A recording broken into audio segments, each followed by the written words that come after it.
Battleground Maharashtra, will it be ruling Mahayuti or will the opposition NDA make gains? Politicians, celebrities and Aam Aadmi line up to cast vote.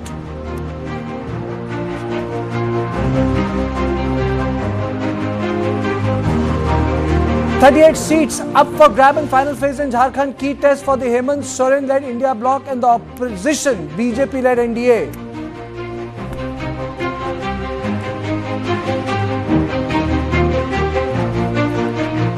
Voting in bypolls in 15 assembly across Uttar Pradesh, Punjab, Kerala and Uttarakhand, polling in 9 seats of UP.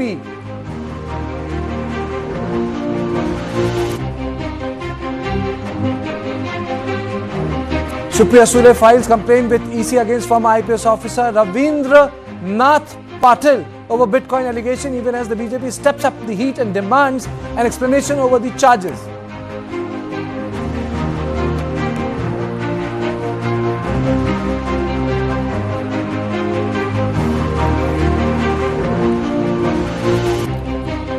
Delhi's AQI remains in the severe plus zone. The state government is pushing for artificial rain and seeking.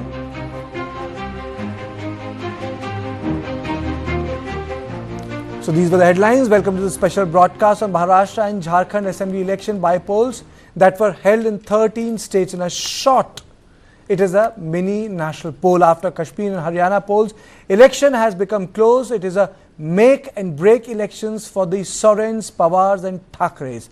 This election will test the electoral momentum of Samajwadi Party in Uttar Pradesh.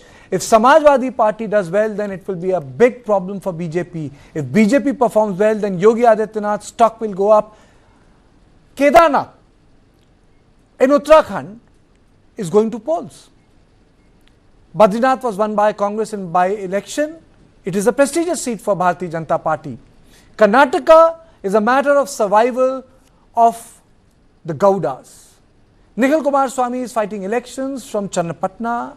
Rajasthan and Punjab will test Congress and Aam Aadmi Party. Bihar will test Nitish and BJP. Priyanka's election is a foregone conclusion, but margin is what people would like to know. So let's begin with Maharashtra. Straight away, did polarization in Maharashtra work or backfire?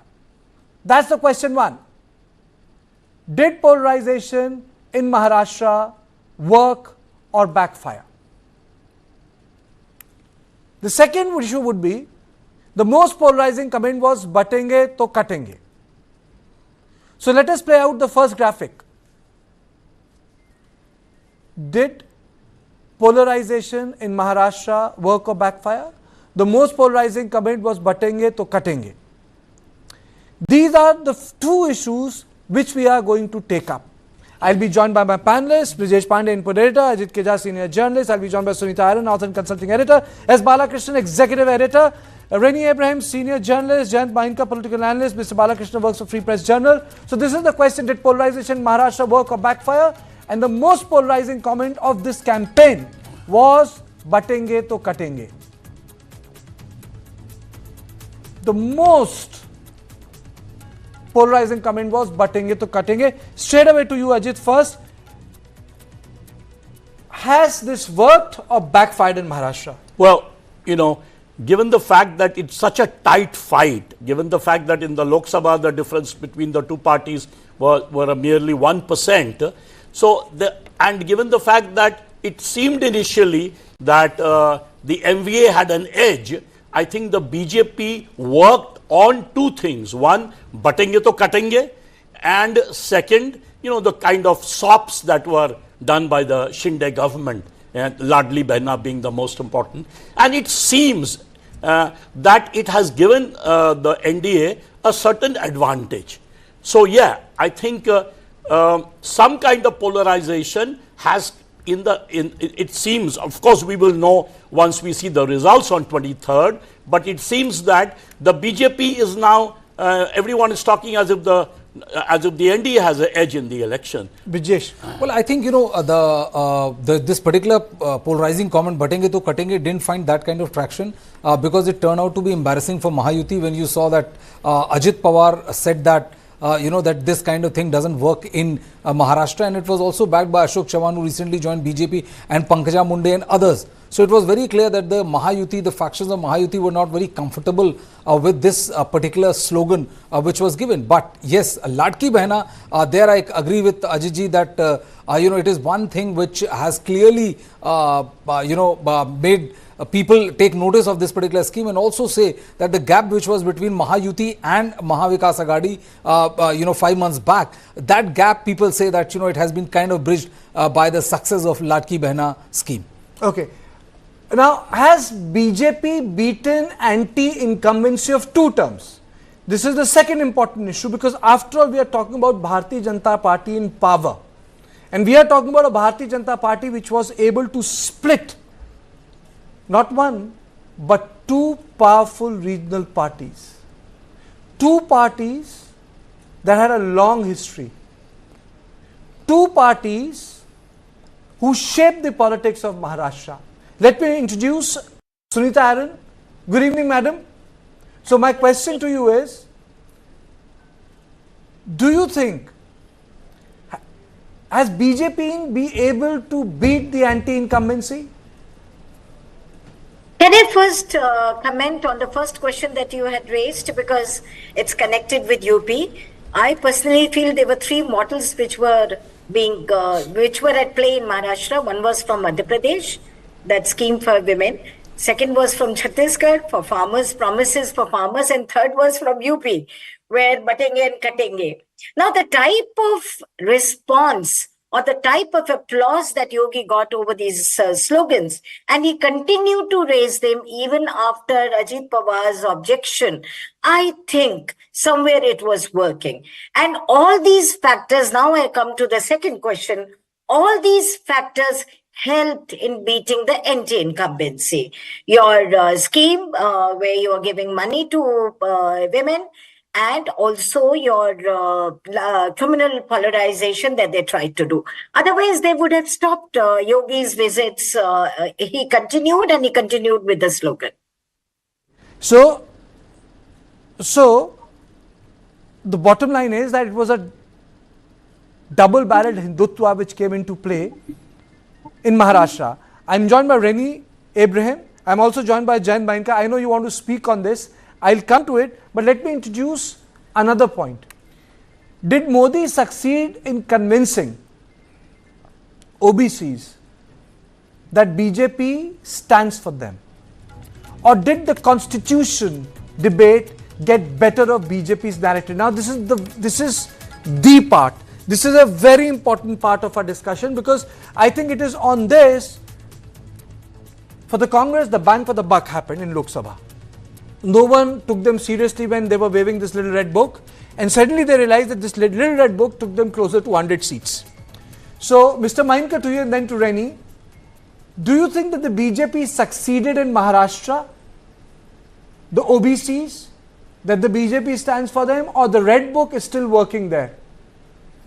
No, actually, OBCs still are doubtful whether BJP wants what BJP is giving and what BJP wants to give.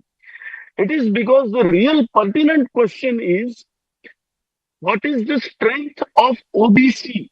I mean, based on 1932 census, still we are carrying on, and we are saying that there are 54% OBCs in Maharashtra, and so we are having some 27% reservation.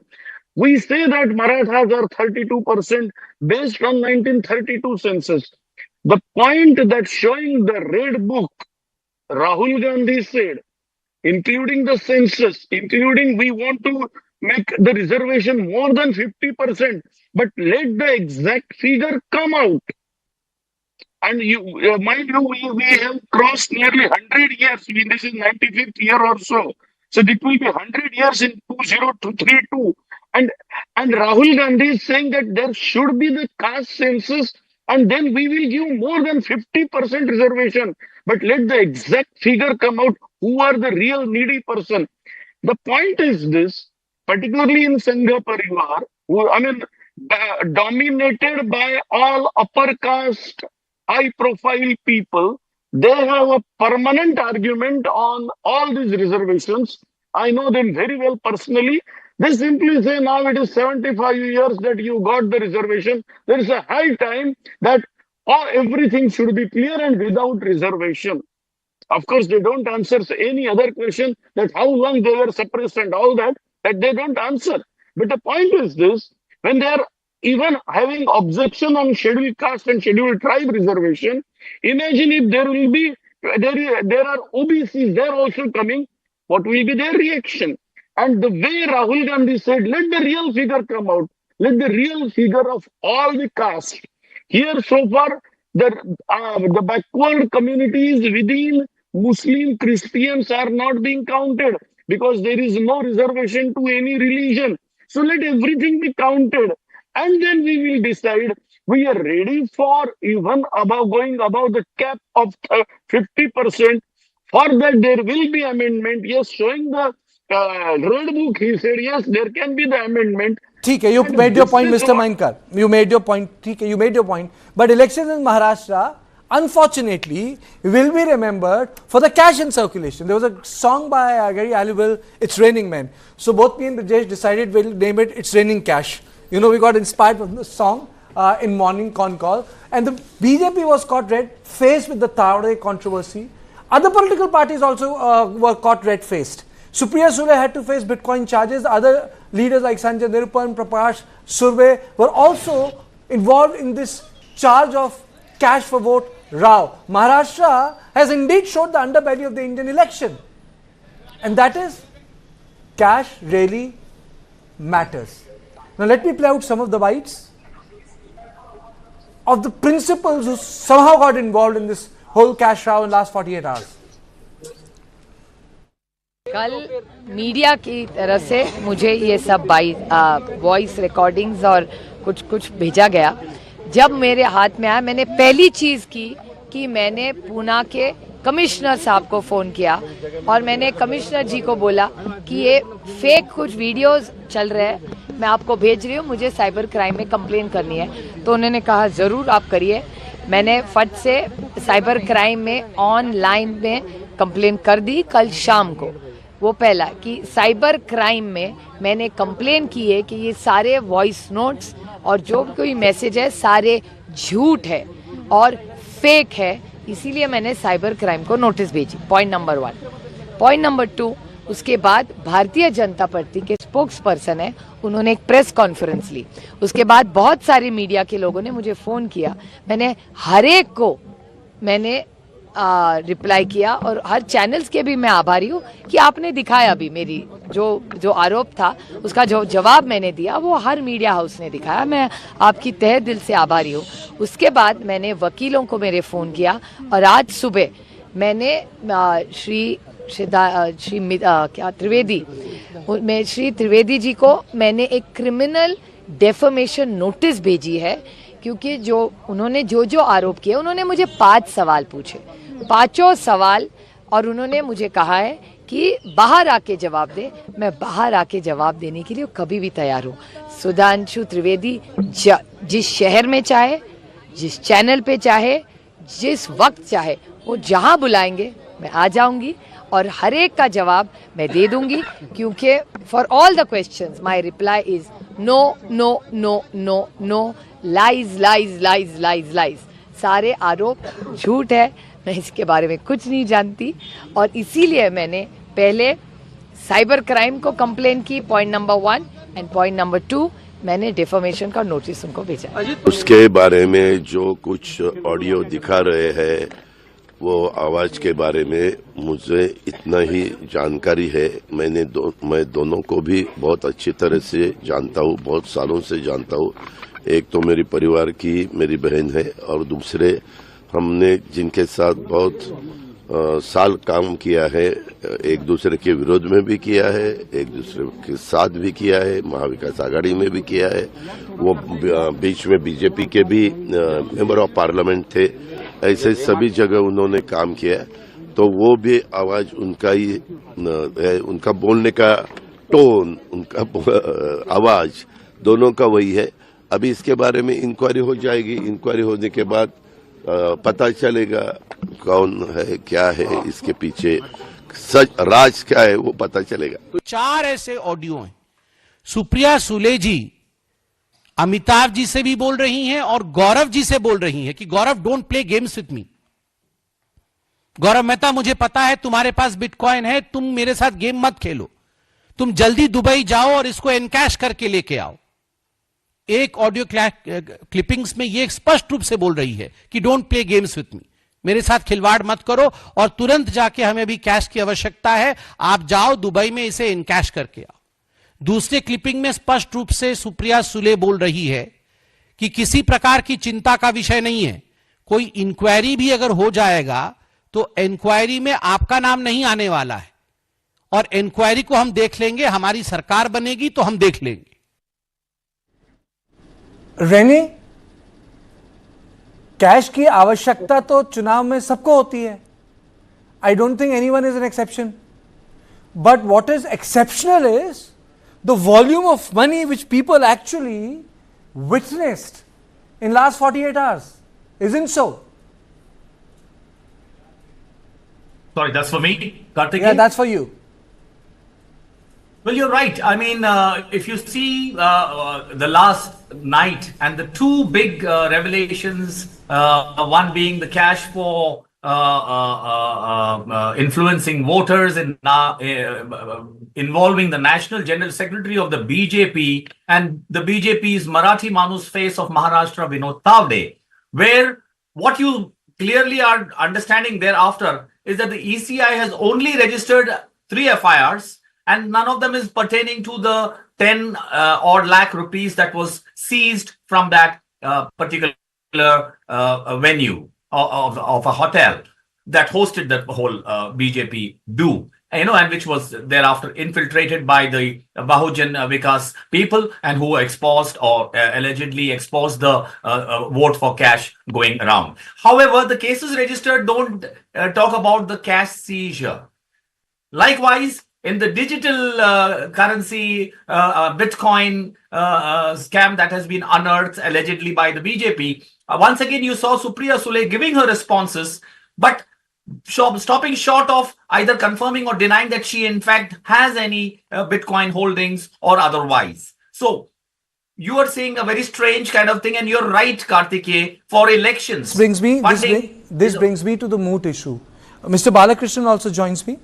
Mr. Balakrishnan is Executive Editor, Free Press Journal. Thank you so much, sir, for joining me. This brings me to a moot issue, Brijesh. Unaccounted money in Indian elections, no government has been able to resolve it, nor shown political appetite to rein in. Well, as the famous saying going, "Hava mein sabhi nange hain." Everyone knows the kind of the power, the last minute cash dole has for the polls, and that is the reason why nobody would want to curb it, because curbing it very strictly would also affect their political fortune, and that is the reason why despite the promises or the the guarantees that black money has been curbed and the cash in circulation has been curbed and so on and so forth, it is during these kind of raids you realize how wrong those claims are. And I think what is shocking is not the cash. I think what is shocking is that after a long time, I think I may be stand corrected, but is after a long time, in the last 24 to 36 hours before the voting takes place, so many prominent names have come out as far as this cash distribution thing is concerned. Vinod Tavde is no small fry as far as the BJP is concerned, and the images were very embarrassing for the Bharatiya Janata Party.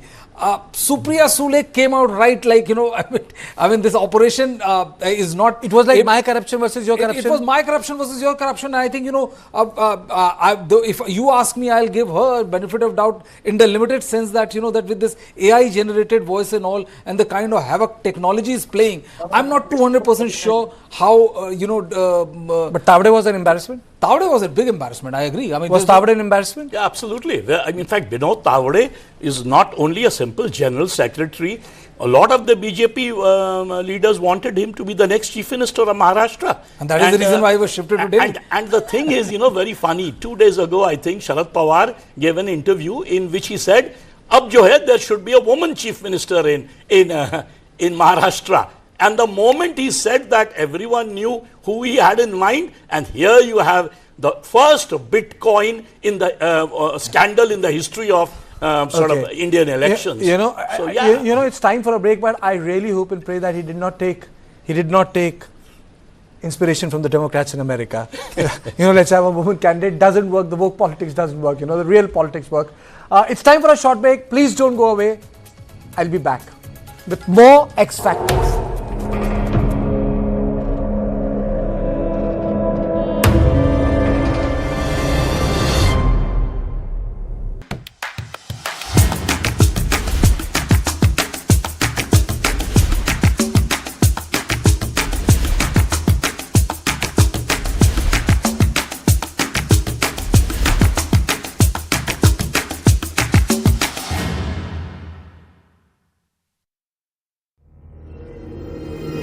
Catch the next Indian icons.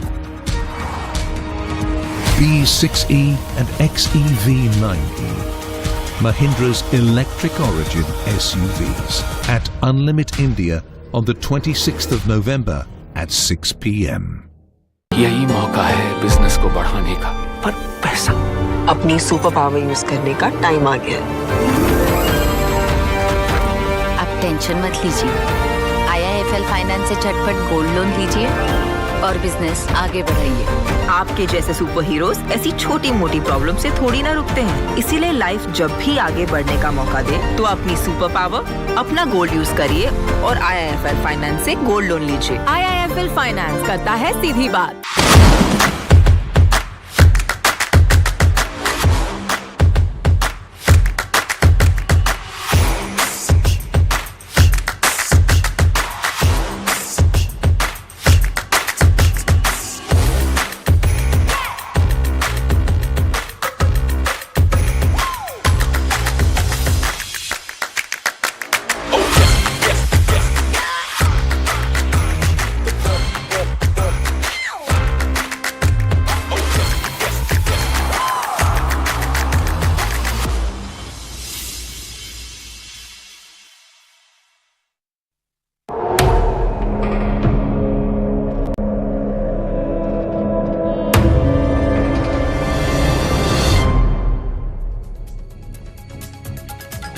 So now, Maharashtra, coming back to Maharashtra, it's a very tough situation in Maharashtra. It's divided into 7 parts: Vidarbha, Western Maharashtra, Northern Maharashtra, Marathwada, Thane, Konkan, Mumbai.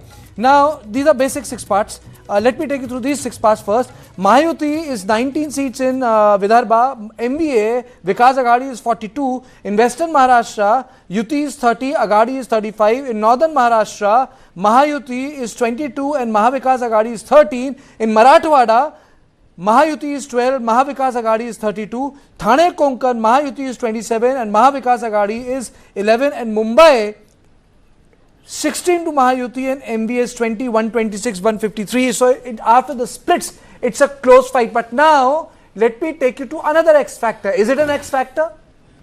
Was there a Jarange factor in elections? Because Jarange is directly linked to Maratha politics and politics of reservation. On this, let me straight away go to Mr. Balakrishnan, sir. Was he a factor or is he a spent force? Again, Jarange Patil was propped up by Sharad Pawar. Pawar has done these things in the past also. Pawar is a person who thinks several months ahead before an election. So he had positioned Jarange Patil to take the issue of Maratha reservation, especially since the Deputy Chief Minister Devendra Fadnavis is a Brahmin and he is the face of the BJP in Maharashtra. Pawar himself is a Maratha and the Marathas have been ruling Maharashtra for so many years. Still, they have not done anything for the community. Now, all of a sudden, you find one Jarange Patil who was a perfect non-entity until recently. Suddenly, he finds thousands of people following him. He's leading a rally to Mumbai with crores of rupees are being spent. So many vehicles, from where the money comes, nobody knows kind of thing. And then all of a sudden, just on the eve of the Jarange Patil even announces candidates. He says 13, 14 candidates I am going to put up in the election and all that. But in less than 48 hours, he turns turtle and then says, I am not going to take part in the election. It shows the level of manipulation of Jarange Patil. The state government had appointed an SIT to find out who is the person behind it. It's a different matter. The SIT has not been able to find out. But everybody knows that Jarange Party has been propped up by Sharad Pawar with a view to deprive the Mahayuti, especially the BJP, of Maratha votes, especially in Marathwada and then North Maharashtra and all that. So this is the total game of manipulation, and I don't think the Maratha factor would have been all that strong, because the benefit of Jarange Patil has transferred itself to NCP led by Sharad Pawar, which is exactly what Pawar wanted. So that's a game at play, according to me. Now let me go across to my newsroom, because now we are going back to the issue of the cash, and when we talk about the cash, it's the volume that matters. So what was the volume we are talking about? What was the volume that was there in last 48 hours? Kabir. Well, you're absolutely right, Karthikeya. You know, inducements is something that people have been talking about. I would love to hear what the panel has to say on this particular front.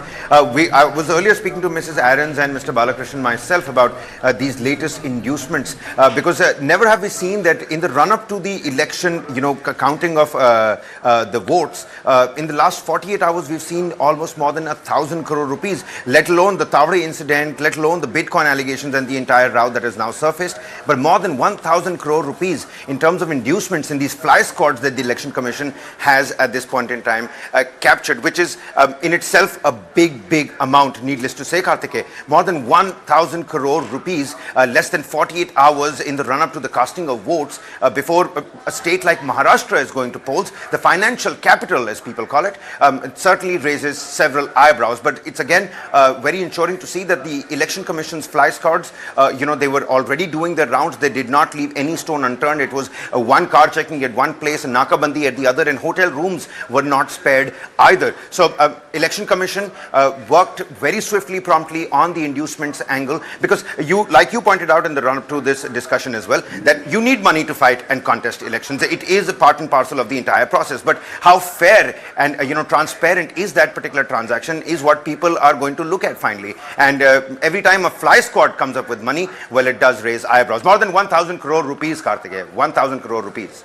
So 1,000 crore rupee is what we are talking about, and so let's move on to the other issue. So other issue is what is affecting the election. So I have picked up one. How big will be the Ladki Bahin effect? It had an impact in Madhya Pradesh Assembly polls. Ladli Bahina. So Ajit, to you, do you think that this SOP may work wonders for Bharatiya Janata Party, Eknath Shinde in Maharashtra?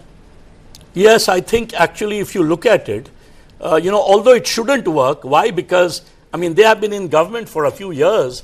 It's right before the election that they announced it. But the intelligent thing that Shinde did is he ensured that almost like 2.3 crore, I think, women ended up getting 7,500 in their kitty, and with the promise that they will be getting it more once he comes to power. And the moment he did it, the MVA went ahead and said, we are going to increase the number, right? So that shows it has had a serious impact. There has been some assessments that I have seen where women are talking about it. You know, 7,500 is much more than what Modi ji gave to the farmers. Remember, 6,000, and that had an impact. So I think this is bound to have an impact, and directly giving it to the women voters.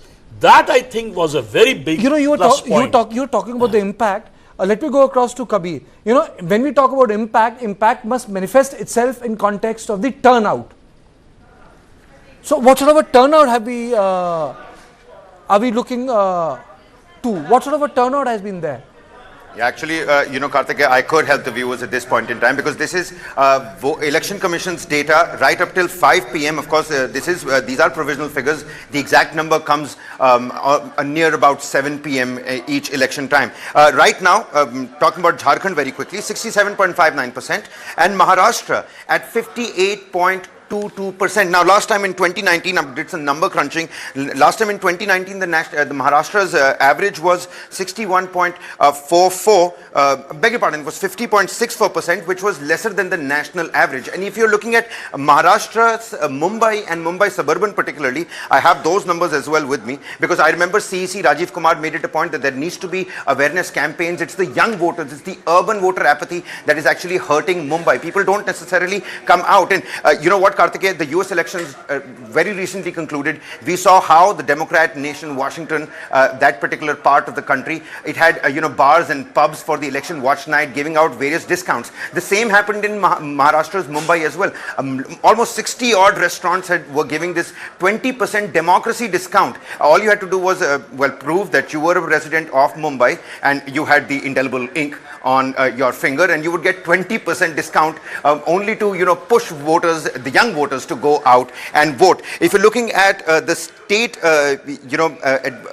average, it was at 61.44%. Last time in 2019 it was 50.64%, and right now in Mumbai and Mumbai suburban, if I could just pick out those, Mumbai city still currently stands at 49.07%, less than 50, and Mumbai suburban just a little bit above 50 at 51.67%. So, I mean, the data is with you. Let the crunching begin. Thank you so much. Thank you so much, Kavi. We'll come back to you a little later. But there were reactions that too has come in during the course of the day from Uddhav Thackeray to other big leaders. Let's dip into what they had to say. आज जास्त मी बोलणं आता योग्य नाही, कारण मतदान सुरू आहे. मी सर्व मतदारांना आवाहन करेन की आपण जरूर उतरा, मतदान करा आणि मध्ये उर्दू न करे. सर्व मतदारांना आवाहन करतोय महाराष्ट्रातल्या की सर्व आपल्या मित्रांसह, सहकुटुंब, सहपरिवार मतदानाला उतरा, मतदान करा आणि महाराष्ट्राचा स्वाभिमान जपा. लोकतंत्र का सबसे बड़ा उत्सव चल रहा है. महाराष्ट्र में हमने हमारे परिवार के साथ अभी अभी वोट दिया है, और मैं सभी महाराष्ट्र के बहनों भाइयों को और विशेष रूप से हमारी लाडली बहनों को ये अपील करना चाहता हूं कि बहुत बड़े पैमाने पर वो वोट करें, क्योंकि मतदान ये केवल हमारा अधिकार नहीं है, ये हमारा कर्तव्य भी है. और लोकतंत्र में हम सरकार चुनते हैं, और जिसको हम चुनते हैं उनसे ही हम अपेक्षा रखते हैं. तो अगर हम सरकार से अपेक्षा रखते हैं तो वोट करना ये बहुत महत्वपूर्ण है. इसलिए बढ़ चढ़कर सब लोग वोट करें, ऐसी मेरी सबको प्रार्थना है. Now let me take this question to my other guest. Let me go across to Mr. Mainkar. Mr. Mainkar, Maharashtra is the biggest state, the most industrialized state, huge GDP which comes from Mumbai. And the election is going down to the SOPs. This happens in poor states where, large population depend on the government dole. It's a two-pronged question. Will it work? And secondly, is there a problem in Maharashtra's economy? Yeah. Will it work? Well, the honest answer is, going by the yardstick of May 2024 Lok Sabha elections, in Vidhan Sabha, if the same trend continues, MVA should have had somewhere nearly over 200 seats, or at least somewhere between 175 to 200. But yes, this Ladki Bahin in Marathi, and one particular point that has not been mentioned by you so far, so I'm just adding it, waiving the toll on the 5 entrance points in Mumbai. I mean, it has affected the 3 lakh people. I'm also staying in Navi Mumbai, that is outside Mumbai. And if I take my car, I had to pay 45 rupees, and to and fro it is 90 rupees. So that particular decision, so these two, in a way, what you are saying is stops, dole, whatever you say, at one stroke it's the poor ladies, and another one, the particular middle class has been hampered by Mahayuti. Well, how much it could be? The answer, I mean, it was really going in favor of them. But the 2 incidents, and the third in a different way, the 2 incidents of attack on Anil Deshmukh, no one will take a stone on his head at the age of 74. And the particular point that you, Kabir described it thoroughly, 1,000 crore, but one particular big personality, Vinod Tawde, being caught with some cash, and that is the thing that is changing the dynamics. Yes, there was a mention by Ajit Shah. Actually, that is very important. Those Sharad Pawar did not mention, but he started his sentence something like this: "It's my state under my leadership which started giving 30% reservation to the women. And now it's a time when there is a Ladki Bahin Yojana appeasing women. At the same time, Sharad Pawar saying it's under his leadership. During his tenure, 30% reservation for the local bodies started, which went on to all over the country. And now it's a time to have woman chief minister. Obviously, though he did not mention, he was hinting only Supriya Sule, his daughter. There is no need of confirming that's a fact.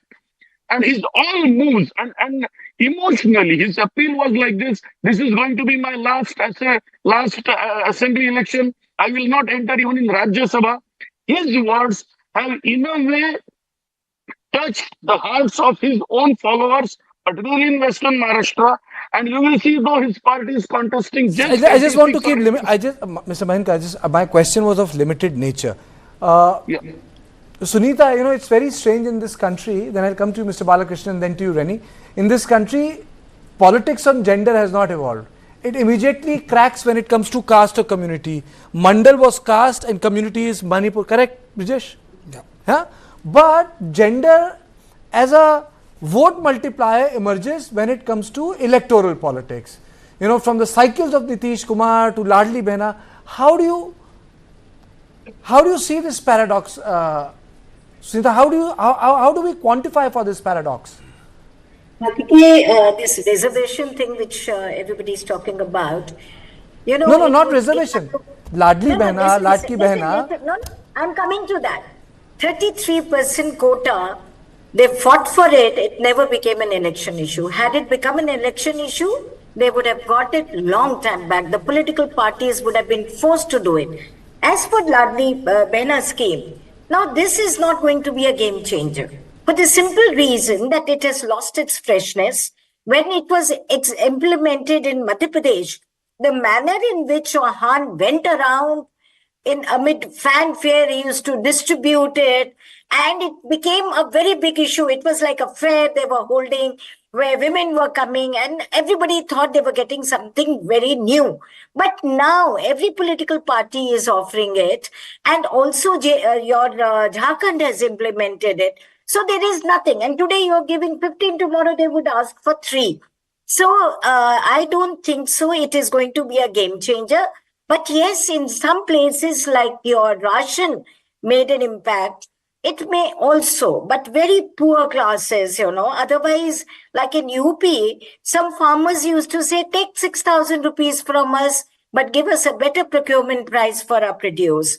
The same thing Maharashtra farmers are saying. Give us better price. We don't want your 1,500 rupees a month. So it is not going to be a game changer.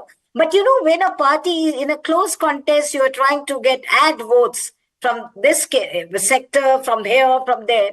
And this is one of that. Okay, one of that. Let me go to another issue. And this issue is something which is very close to my heart, which is the issue of rural and farmer distress. This had a profound effect in the Lok Sabha voting pattern, and I'll open this for all my panelists. Now, will the rural distress have any effect on this election? Mr. Balakrishnan, to you, last time around when I spoke with you, you had your point of view on the economy of Maharashtra. Do you think that this time the rural distress will have some impact on the assembly vote or not, sir? See, the rural distress which you refer to, it is not as intense or as extensive as it is being perceived. It is there in certain areas, especially where soya farmers are concerned. Soybean, yes. Soya prices have been a main issue for them. But even the farmers' suicide issue has become a non-issue in Maharashtra for a variety of of reason. The issues concerning is inflation, everything, unemployment, these are definitely there. But the Mahayuti, which is 3-point formula, one is of kind of the social welfare schemes like the Ladki Bahin, then giving scholarship worth crores of rupees to SC scheduled castes, even sending them abroad for foreign scholarships kind of thing. And third is the communal polarization. So this 3-point formula, this is a kind of masala which is they are packed.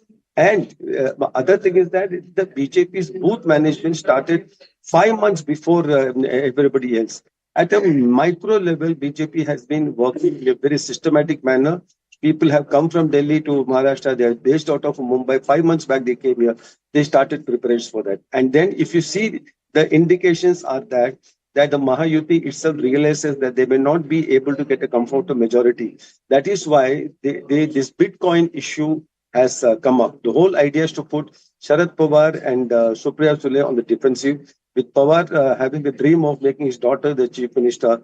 And precisely it is Supriya Sule who is in the midst of a massive Bitcoin controversy. And today, the Enforcement Directorate raided Gaurav Mehta, who is the main person in this entire controversy.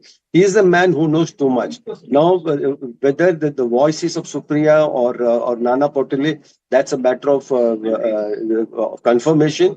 But the fact remains that huge money has changed hands.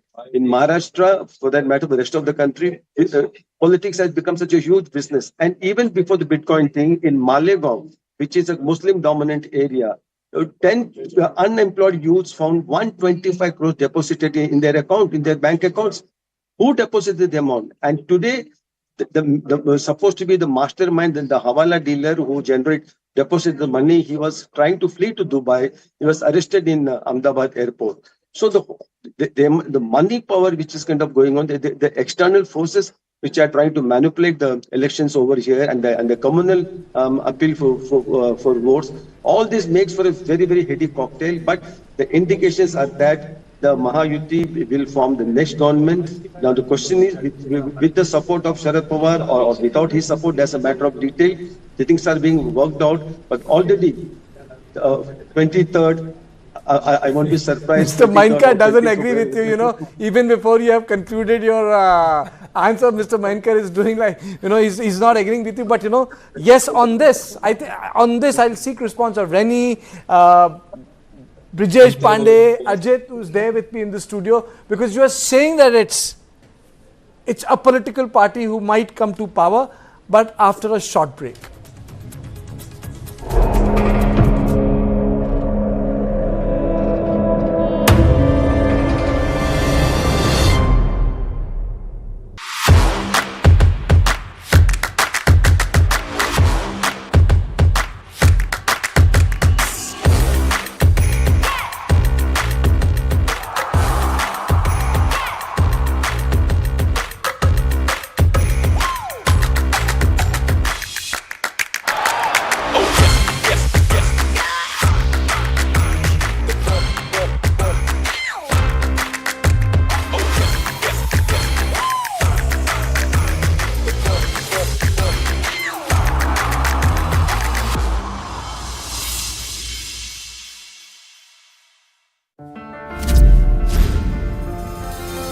तो क्या अगर आज सिर्फ 2 हाथों की करामात है, कल कई हाथ सपना बुनेंगे। तो क्या अगर अकेले बीज बोया था, उस एक बीज से बगीचा खड़ा करेंगे। श्री राम फाइनेंस हर इंडियन के साथ खड़ा है, क्योंकि भरोसा है हमें। जब जुड़ेंगे तभी तो उड़ेंगे। श्री राम फाइनेंस। एग्जैक्ट बोलने 2 major fashion goals. अरे नहीं यार, let's dive in. Mix किया सब mix हुआ है. Hey, it's your girl Prani back with another episode of Love It and List It, aka your favorite lifestyle blog. I am Sandy Arora, a content writer and a part-time blogger. Today I am taking you through some major ethnic and festive goals. Ready for some sparkle and glam? Let's dive in. Today we're going to explore major ethnic. एक बार वो read करो, मैं पूरा exactly बोल देती हूँ.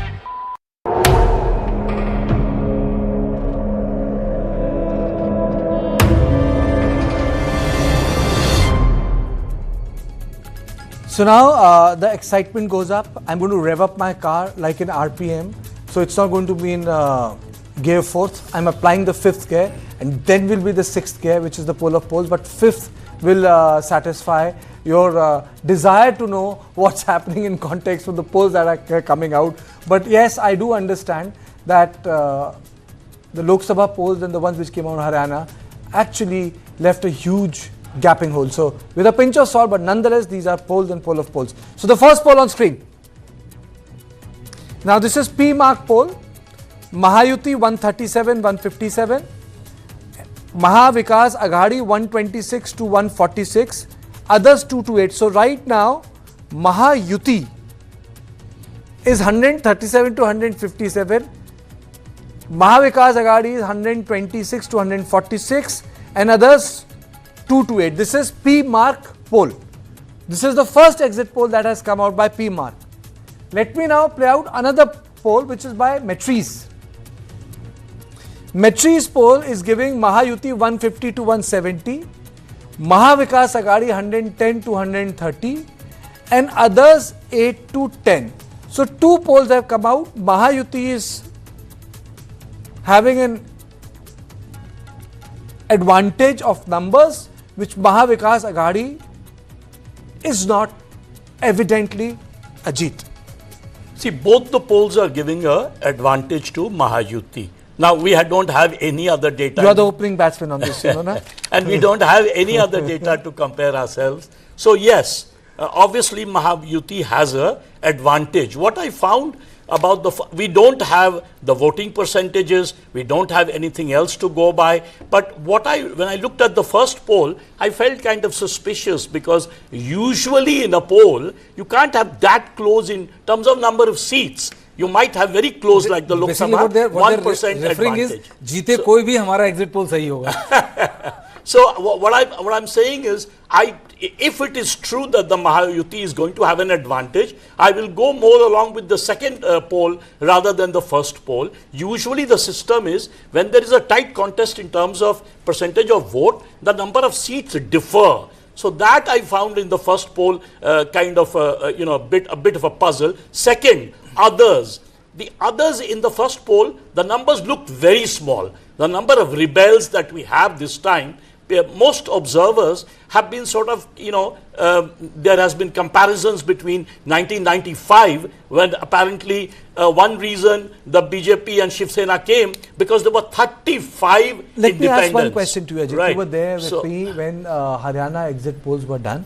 In retrospect, in context of these polls, what the pollsters got wrong in Haryana?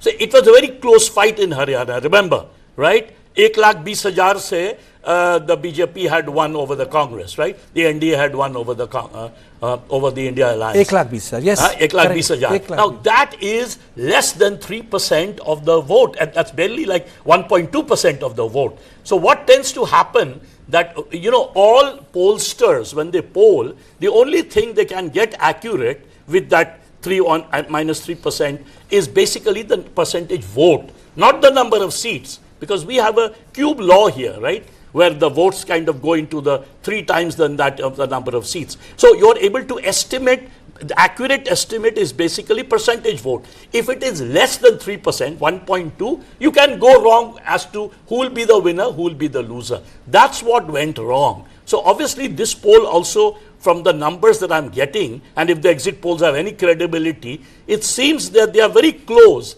So again, Lok Sabha, remember, the BJP had just lost with 1% less than the entire India Alliance. And yet, in terms of number of seats, the BJP had such a rundown that at one point, because of Maharashtra, UP and Rajasthan, seemed like the BJP was hurtling down. So, yes, I also feel that in this election, I mentioned that I think I don't agree with our panelist. I think this Ladki Bahin scheme is going to be a bit of a game changer, because all you need for a game changer is couple of percentage point, 3-4 percentage point, because these are very tight fights. Okay, Bijesh, okay, you are saying it's a game changer. I think that's the important point you have made. Bijesh. Well, you know, I mean, if I go by the first exit poll which we showed, it looked like, you know, koi bhi jeetega, sarkar, hamara exit poll sahi hoga. Because it had, you know, if you win 146 seats, you have already won the election. So you have Mahavikas Aghadi is also winning the election and Mahayuti is also winning the election. So, like, you know, it's an absolute, I personally don't think that would be the case. This seems a bit more plausible, but I would still believe that you know, that the fight or the numbers is going to be a bit close, and you know, it's going to be a very difficult election to call. Okay, Rene, your comments on these exit polls. Well, I'll agree with Mr. Pandey. You can disagree. Out, you know, when it's not mandatory to agree with Mr. Pandey on my show. You can. He doesn't like that. You can disagree with him. I agree with Mr. Pandey. What I was trying to say is, you know, in political writing, I mean, I have covered Lok Sabhas from 1999, and I would like to pride myself on having been born out each of the elections. But when political journalists try to analyze something and are not very certain, they do this kaate ki takkar, or, you know, it's going to be a tight fight. And that's what these exit polls seem to be indicative of, that they have not been able to, through the sample surveys conducted, arrive at a final conclusion. In that aspect, I'm in agreement with your colleague sitting there in your newsroom, because they are not giving you a clear picture. So neither do the readers and the viewers make out either ways on what's going to happen. Having said that, you know, Reni, I can't vouch for the polls because I have not got these polls done, so I can't vouch for the clear picture of the polls. But I do vouch for the clear picture of my panelists. I think that's where my job begins and ends. You know, my panel, my show should have a clear picture. These are the numbers done by pollsters. So, you know, these are like base points. Mr. Mainka? These are the polls they're done by the pollsters. Then I don't agree with them. Very simple. It is because they are not giving the clear picture. Of course, as you said rightly, the first one is definitely not giving clear picture. It's something like this: whatever that happens, my story or my survey is perfect. No, it's not. I am of the opinion that both the groups, Mahavikas Aghadi and Mahayuti, are with three parties, so 3-3. Mahavikas Aghadi has an edge despite Ladki Bahin, despite all other things. Bitcoin, the point that was stated, I personally feel, though I didn't get a chance, but I personally feel Bitcoin is a cover-up operation to cover up Vinod Tawde, allegation on Vinod Tawde. Well, let us come back to figure. I think Congress and NCP will reach somewhere close to 135 and 145, both. It is because Vidarbha region I belong to, I know the grassroots level politics very well. It's Congress and NCP can easily garner out of 64 more than 40 seats, and that's what even Mumbai, Shiva Sena and Congress has the dominance. You know, you said something. You know, you said something, Mr. Mainkar. You know, it's just that it struck me. If Congress, NCP, Sharad Pawar, Uddhav Thackeray do well, the answer from the electorate will be very, very clear. That is, Congress as part of the India alliance works well. But in solo, it doesn't work well. And that is going to be a very strong message that will emanate from both Maharashtra and Jharkhand. That is the point we will discuss. क्योंकि इसके बड़े नतीजे होंगे राजनीतिक. Maharashtra was preceded by Haryana. If that election Congress would have won, it would have established itself as a party which can single-handedly take on BJP. But this, if there is a victory, and I'm not a soothsayer, then it is going to not only create a strong position for all the regional satraps, but then the Congress politics will have to be redefined, that you will have to operate within the Lakshman Rekha of India. And India maybe is a solution for a powerful opposition, like it was 77, or like it was conglomeration of 80s where various parties had to merge their differences because not one of them was as powerful or half powerful as the Congress party. Correct, Ajit? Yes, absolutely. In fact, I agree, because what the point you're making is that whenever the Congress is contesting directly against the BJP, its strike rate is disastrous. It just doesn't win. Okay. Whereas when it is a minor partner, like let's say in UP, for example. Okay, with Akhilesh, okay, you continue with your argument. This is People's Pulse. Yeah. This is the third one.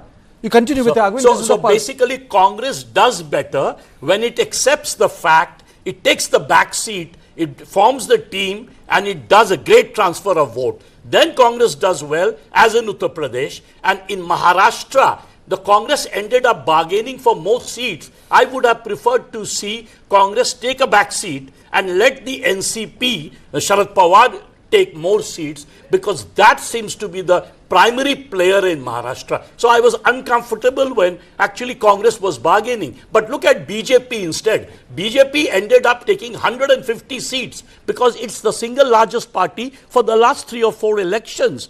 BJP has established itself. BJP is very good when it is leading a pack. Whereas Congress, these days at least, Congress is better when it is part of a pack, but it is not the dominant player. Okay. Sunita, your thoughts on it? Yes, I think to do exit polls is very risky, and it's riskier to comment on them.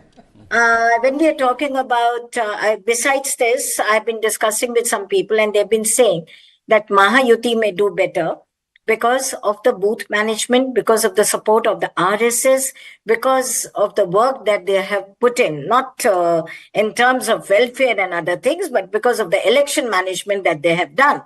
Second, the other thing that had come was if Mahayuti is short of few seats, they'll manage it. Whereas Aghadi perhaps will have problems in managing those seats. So the real battle will be fought after the election results are out. But if we go by your exit polls, then Mahayuti is forming the government, whether it will be Shinde or someone else, let's see. Okay, absolutely, which is very clear. You know, Mahayuti has an advantage, but somehow my whole disposition was somehow if it turns around, even then the message would be very, very different, Jesh. See, Kartike, the thing is that in Mahayuti, other than BJP and Congress, you surely don't know, which party or which component of the pack, which is MVA or Mahayuti, may decide to switch sides. You don't know. I mean, if you go by the tevar and the kalevar of Mr. Ajit Pawar, he's batting from both sides. And he quoted the biggest controversy when he said that, batenge to katenge is not the politics of Maharashtra, or took Adani's name and then later retracted that he was present in the meeting when along with Amit Shah and Devendra Fadnavis to destabilize or form the new government. I think, if the figures are this close, we'll have to understand that which party has gotten how much. Because if Ajit Pawar, if it is like in this People's Pulse, if Mahayuti is doing 175 to 195, it's a sweep. I would say it's a sweep, and also like to say that all the 3 parties have done much better. Correct. So how short they are, and what is the difference between the 2 Gadbandhans is something which has to be keenly followed before you arrive at a conclusion. Because it is not like that both parties are ideologically so averse that the heavens will fall if we go to them. Fair enough. It's time for a short break. We'll be back on the other side. We will also introduce the results that have come from Jharkhand, but after a short break.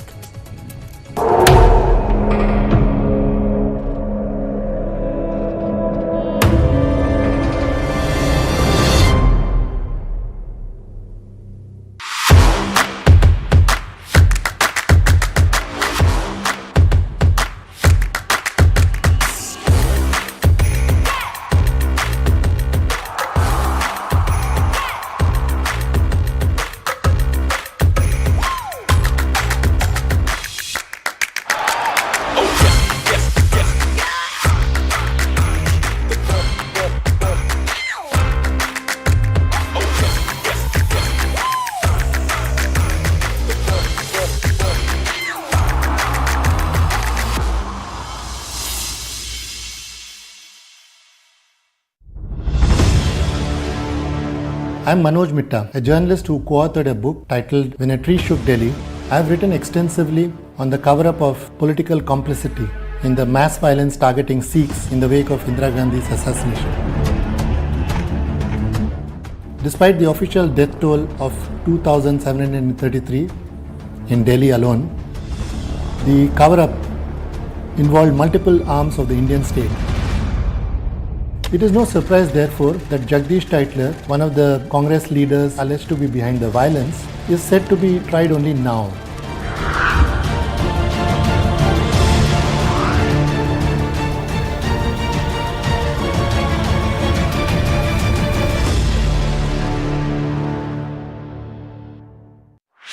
This and more. Streaming on News9 plus news is now content. Subscribe and get free vouchers. How do you fulfill that promise? Because ultimately expectations have to be met. If you look at the political landscape, is it really changing for women? And what is the inability of the forces that dead bodies surface but not the living people?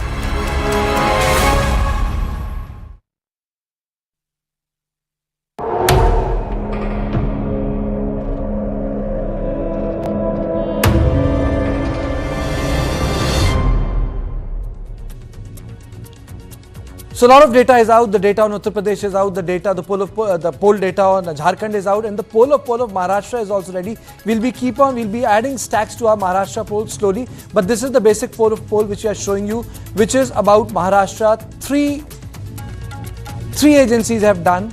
We are putting out this data. It clearly shows that Maha Yuti is way ahead of Maha Vikas Aghadi. Mr. Balakrishnan. Yes, this was expected because this was the kind of feedback which people were getting from the ground.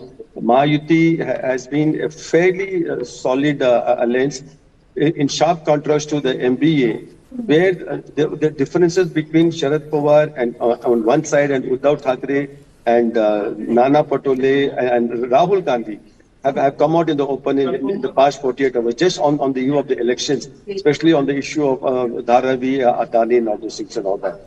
And apart from that, if you see in the past, BJP has done deals with Sharad Pawar.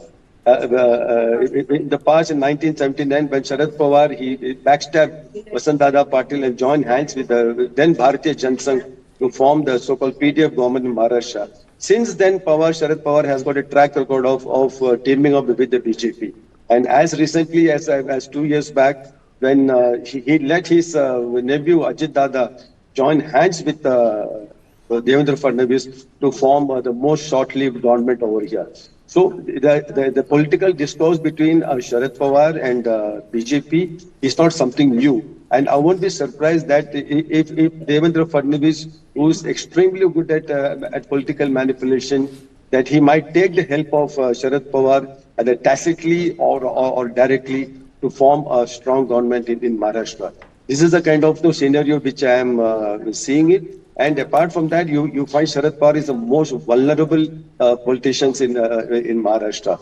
The Bitcoin issue, which is much bigger, and also people are talking about the Vinod Tawde issue. The Vinod Tawde issue is like a parking offense. Just a few lakhs of rupees were found not even on his person or in his bag. It was found in a room in which he happened to check in. So in a very tangential way, people are, one can talk about money being found on him. So it has virtually become a non-issue.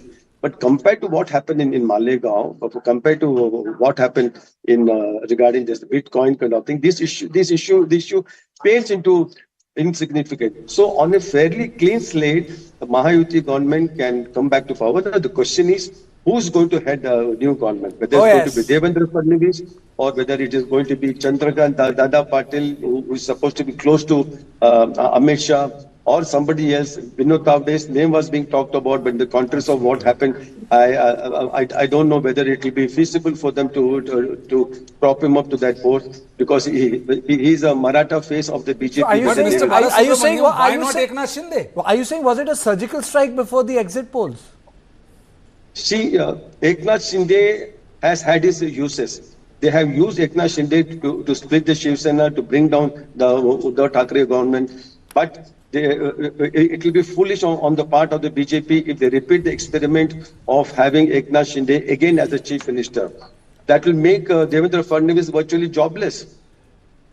Why is it that he has put in so much of effort and strategizing everything to give the CM post to Eknath Shinde all over again? In fact, in retrospect, if you ask me, the BJP made a fundamental mistake in making Eknath Shinde the chief minister and not Fadnavis, even though BJP had 109 MLAs, the largest party in the Mahayuti. Still, they took a calculated risk of using the Eknath Shinde to further divide the Shiv Sena at the grassroots level.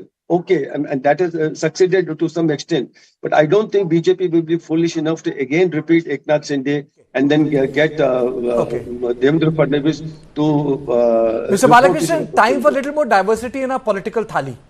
Time for a little more diversity in our political thali. So let me expand the menu of my political thali and let me introduce the exit poll results for Jharkhand. So now what happens in Jharkhand? And Jharkhand is also showing the way. Is it going the right side? I think it's going the right side. So the Jharkhand by batteries, 42-47, India 25-30, others 1-4, between 1 to 4. And there's another result on Jharkhand, which is also clearly telling us the NDA is coming to power. Now, Ajit, Jharkhand was one election, though Bharatiya Janata Party made this election a double dose of Hindutva. But in Jharkhand, though election previously, which I have covered, was about Jal, Jungle, Zameen, though the BJP slogan was on Roti, Beti, and there was one more word, but entire campaign was around love jihad, immigration and displacement of tribals. So has that worked? Exit polls are showing that that has worked. No, Hindu tribal or the so-called animist tribal and non-tribal Hindu. It seems they have consolidated. Well, much more than that. You see what the exit polls are showing, that the issue of corruption against Hemant Soren seems to have, people seems to have believed that. And the fact that he was in jail for such a long period, without bail, that I think somehow people started believing that there is something wrong with the Hemant Soren government. And remember, in the past, there have been several cases of serious corruption charges in Jharkhand. So I think that got the maximum returns for the BJP, number one. Number two, the fact that the AJSU, which is a students' organization, is with the BJP this time, which it was not. So they alone would have got about 15 to 20 seats. Now that is a big game changer in the Jharkhand elections. And third, if you look at the Lok Sabha polls, I mean, the BJP had done extremely well in the Lok Sabha, which was just barely a few months ago. So all the factors were indicating that the BJP had an advantage in Jharkhand. And that is what our exit poll is showing. In fact, the only factor that might have been in favor of Hemant Soren was, let's say, the unity of the so-called tribals. But remember, tribals are only 26% of the population of Jharkhand, which most people don't know. The outsiders are much more in numbers, and BJP was basically banking on the OBC support, the outsiders support, and that has helped.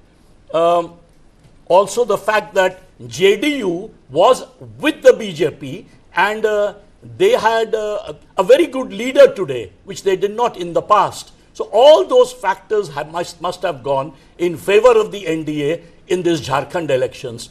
And the fact that only Hemant Soren's identity and tribal identity issue did not, deliver the number. It didn't cut ice. Well, I would say that, if you go purely by this, these numbers, because, we see how it has worked out in the last couple of times. But one thing is very clear that, if these numbers are anything to go by, these numbers, it's clear that, the Champai Soren exit worked for them.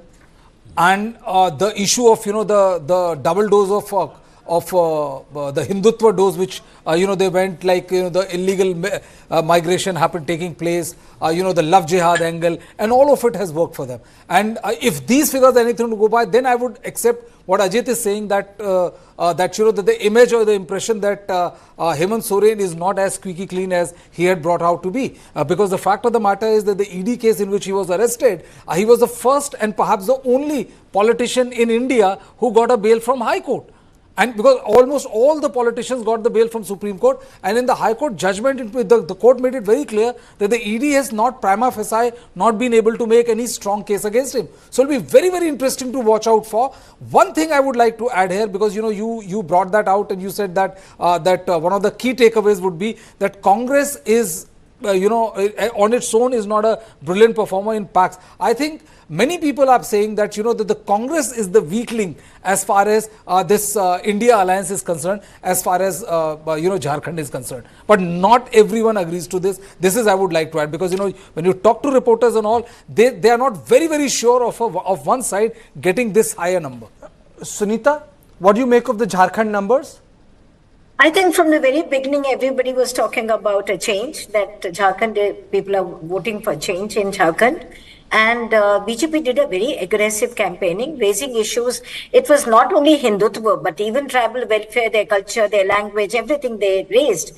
And of course, love jihad, land, daughters, and your illegal immigrants. They built up, it was a cocktail of local issues, tribals, their issues, which they did. And I think Amit Shah was one person who was doing a very aggressive campaigning there. Whereas when it comes to Congress, as he said, definitely, because I think the Gandhi siblings did not address rallies, that many rallies there. And it was certainly a weak link. And Soren did not get any sympathy for going to jail. That is also very clear. So I think Jharkhand, the messaging has been that it is voting for change. And this is what the exit polls are also telling. Absolutely. Rene, this story, I had discussed it in my office. A lot of people said in Jharkhand, Congress is the weak link, the campaigning is slow. So if you look at the results of Maharashtra, if you look at the results of Jharkhand, do you think that this might spark a debate within the India alliance? How should Congress as a party be dealt with? Because right now, they have a say in Lok Sabha. But in states, they might not have that say in future.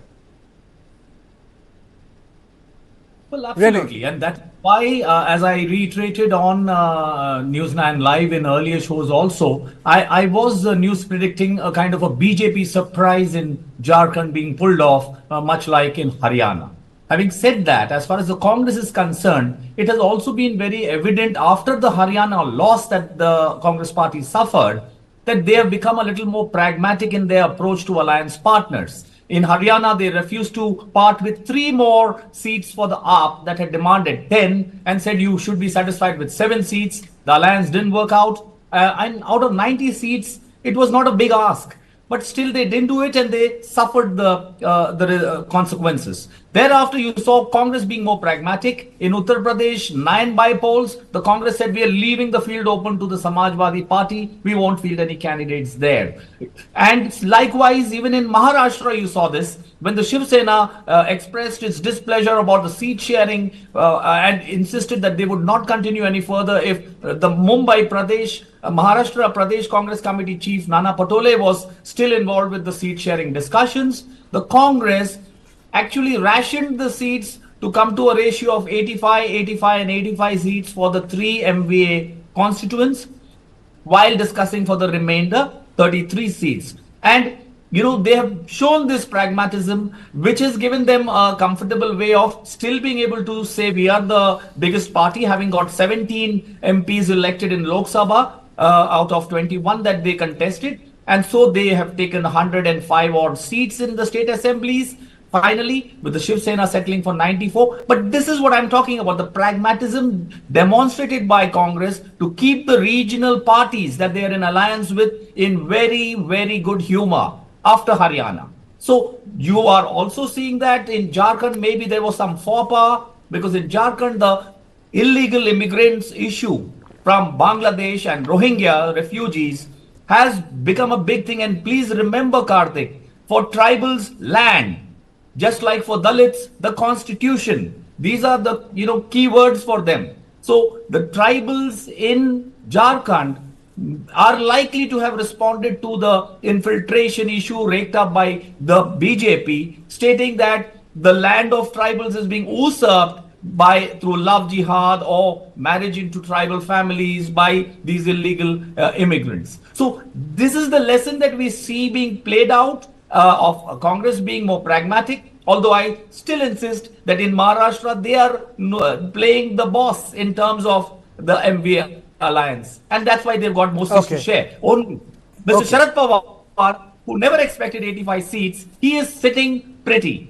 He never anticipated, in the Lok Sabha he got only 10 seats to fight from, and he won 8 MPs out of them. And in assemblies he's got 80. Now, Rennie. Now let me shift focus on something which is of great importance to larger scheme of things. It's important for Amit Shah, it's important for Yogi Adityanath, it's important for Prime Minister, it's important for Bharatiya Janata Party, it's important for Akhilesh Yadav. I'm talking about a state where Ambedkar Nagar, Prayagraj, Mirzapur, Moradabad, Ghaziabad, Khair, Mirpur, Karhal, Sisamau, the bypolls are taking place. Yes, I'm talking about Uttar Pradesh. These are 9 assembly seats. Katehari, Phulpur, Majhavan, Kundarki, Ghaziabad, Khair, Mirpur, Karhal, Sisamau. And as per the exit polls, the couple we have, it's clear. BJP 4 to 6, SP 3 to 5, others 0. Congress is not contesting elections. JVC exit polls is 6 to BJP, 6 plus to BJP, and Samajwadi Party 3. These are Uttar Pradesh bypolls. And please remember in Uttar Pradesh why it is important is that the BJP lost Ayodhya. The winning margin of Prime Minister went down in Kashi. And it was in this way, Katenge to Batenge, the Nara was launched. Sunita, are you there with me? Yes, very much. Yes. You open this part of the conversation. Your turf. Okay. So the exit polls are by and large on the lines that everybody was predicting. BJP, it's a matter, in fact, it's a prestige issue for Yogi to win all the seats. Throughout the day, we saw a lot of drama in most of the constituencies. There was action also by the Election Commission because police was not letting Muslims and some women vote in their constituencies, especially in Muslim-dominated constituencies. So it was basically a communal election, but with caste as its base. You can't say it was just a Hindu-Muslim election, but it was also, the caste was a major ingredient of this election also. And what we see is what we were expecting, that BJP, they'll have like 4 to 5, we were thinking, this is what they had earlier, if we count RLD plus Nishat Party seat also with them, and Samajwadi Party had 3 to 4. So it's very much on expected lines, but let's see if their SP is able to retain 3, then Akhilesh will be, he may be talking about winning all the 9 seats, but the fact remains that if he retains 3 seats amid such an aggressive campaigning by the BJP and Chief Minister Adityanath, then I think he remains very, very relevant in state politics. Obviously, he's a relevant person. Will it have an internal shift of dynamic in Bharatiya Janata Party? A lot of people said that the bad result of Bharatiya Janata Party was on account of 2 big leaders. Well, it will. The simple reason is that majority of the loss which BJP had in a very bad performance in Uttar Pradesh in general election 2024 was people tried to put it on Yogi Adityanath, but the messaging and the pushback from Uttar Pradesh was very clear that they didn't have much of a say as far as ticket distribution is concerned, and that is the reason why when you can't decide on tickets, how can you decide or appropriate a large share of blame on your seat? But Karthikeya, this particular by-election was extremely fascinating, and the reason why I say so, that it was fought on 2 turfs. First was the ground where people were going to vote and the kind of scenes which was witnessed, and the second battle was fought on X, the social media platform.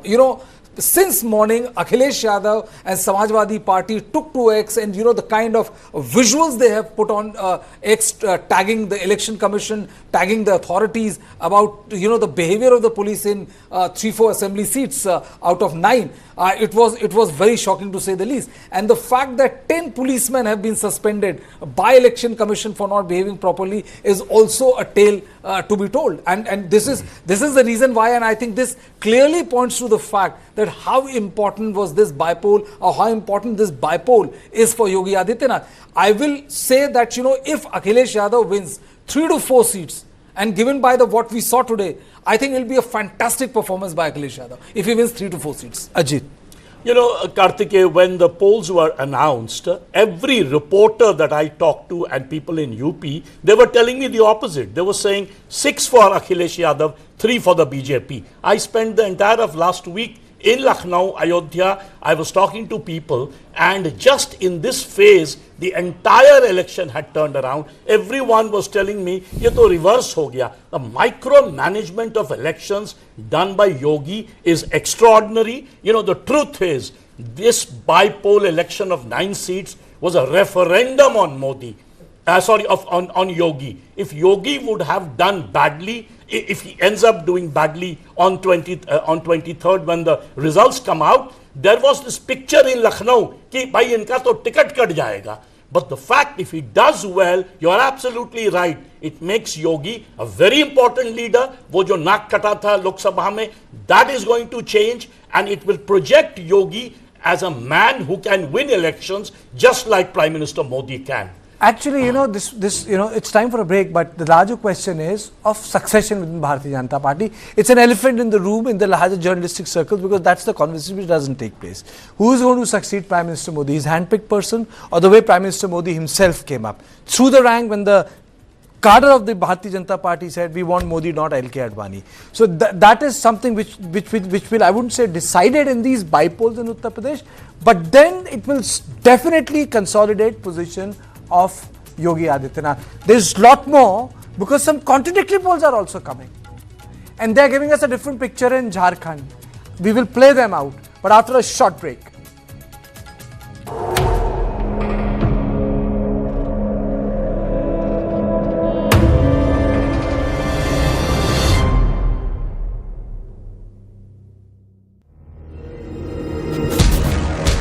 The next Indian icons, beating everyone on the globe. Prepare for breathtaking performance.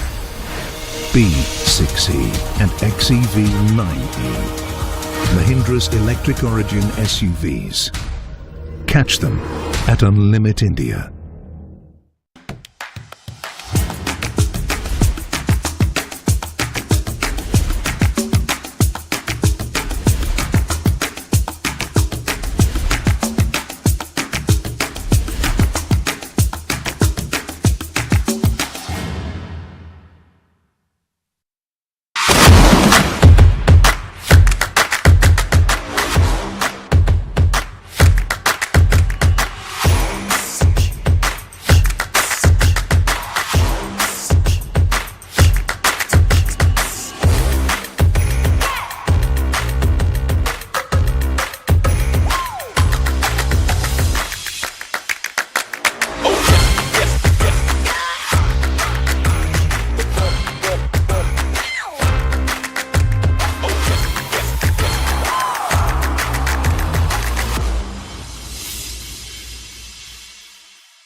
So you're watching India Votes today. In India Votes, it's not only about Jharkhand and Maharashtra. There are more than dozen states where bypolls are being held.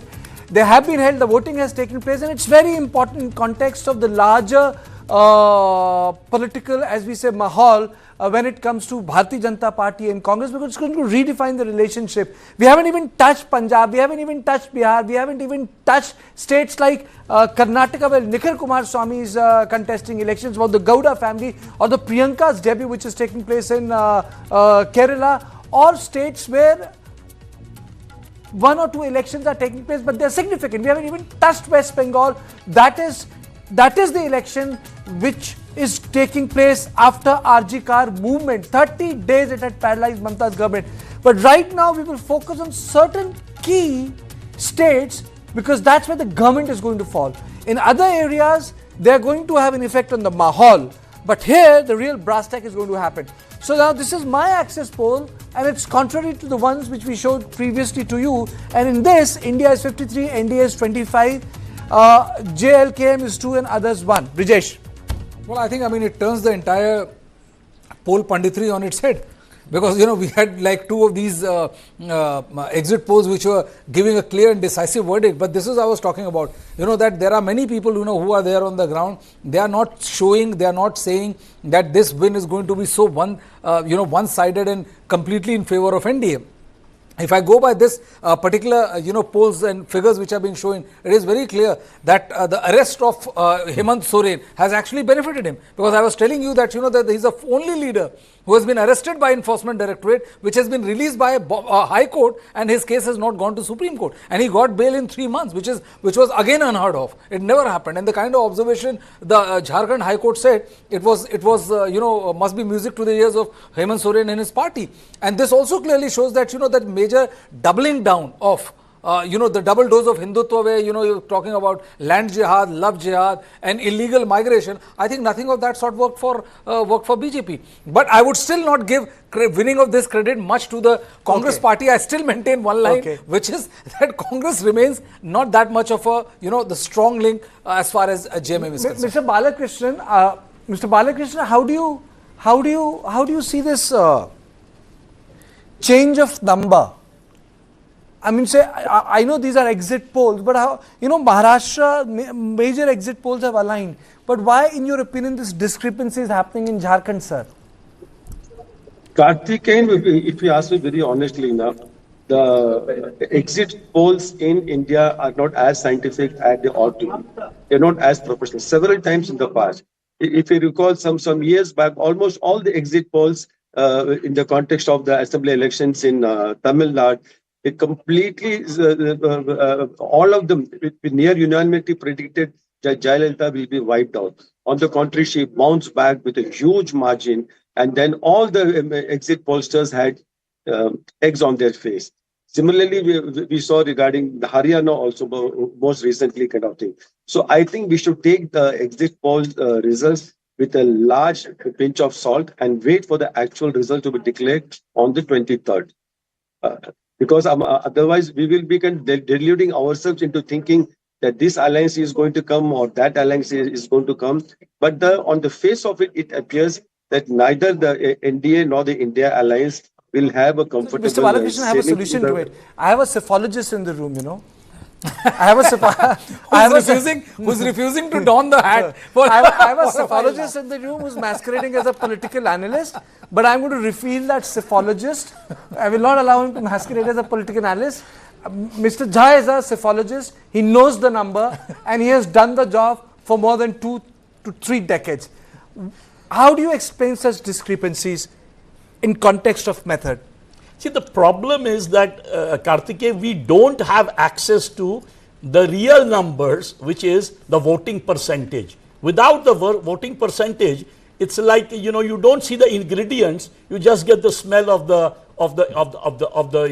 cup of tea or whatever. So unless we have access to that, can one go into details and figure out what's happening? See, let's talk about Axis data for a minute. Axis, although he has gone wrong twice in the past, but I respect Gupta enormously. He has done incredible work in the past. Oh yes. And if he hadn't gone wrong, in the last couple of elections, especially the Lok Sabha, I would have trusted him more. Now, suppose we assume for a moment that he's right. Let me use the logic that Brijesh Pandey did. Yes, what happened is when he got arrested, there was a unity of tribal vote. But what I'm pointing out, the tribal numbers are merely 26% of the entire population. The BJP, you know what they do. They always go outside the dominant community, the dominant party. Anyway, they had made Draupadi Murmu the president. So they already had this symbolic edge that we are taking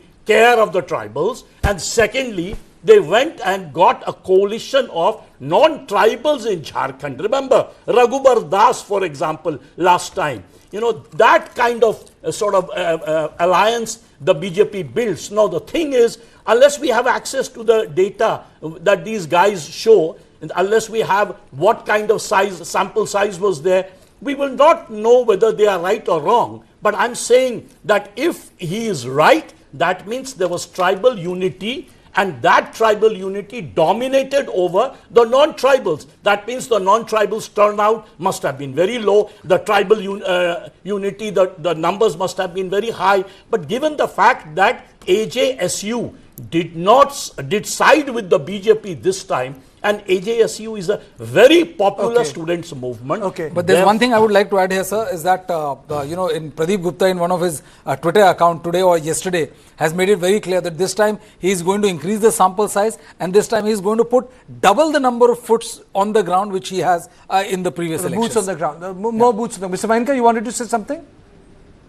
Please raise your hand if you want to say something. Yeah. 2 points that you had during your discussion has come up.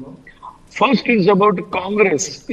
Actually, all over the country, it is going to be the BJP is going to be single largest party, and Congress may have had presence or having presence from Kashmir to Kanyakumari. In every state, barring a few states, it is going to play the second fiddle.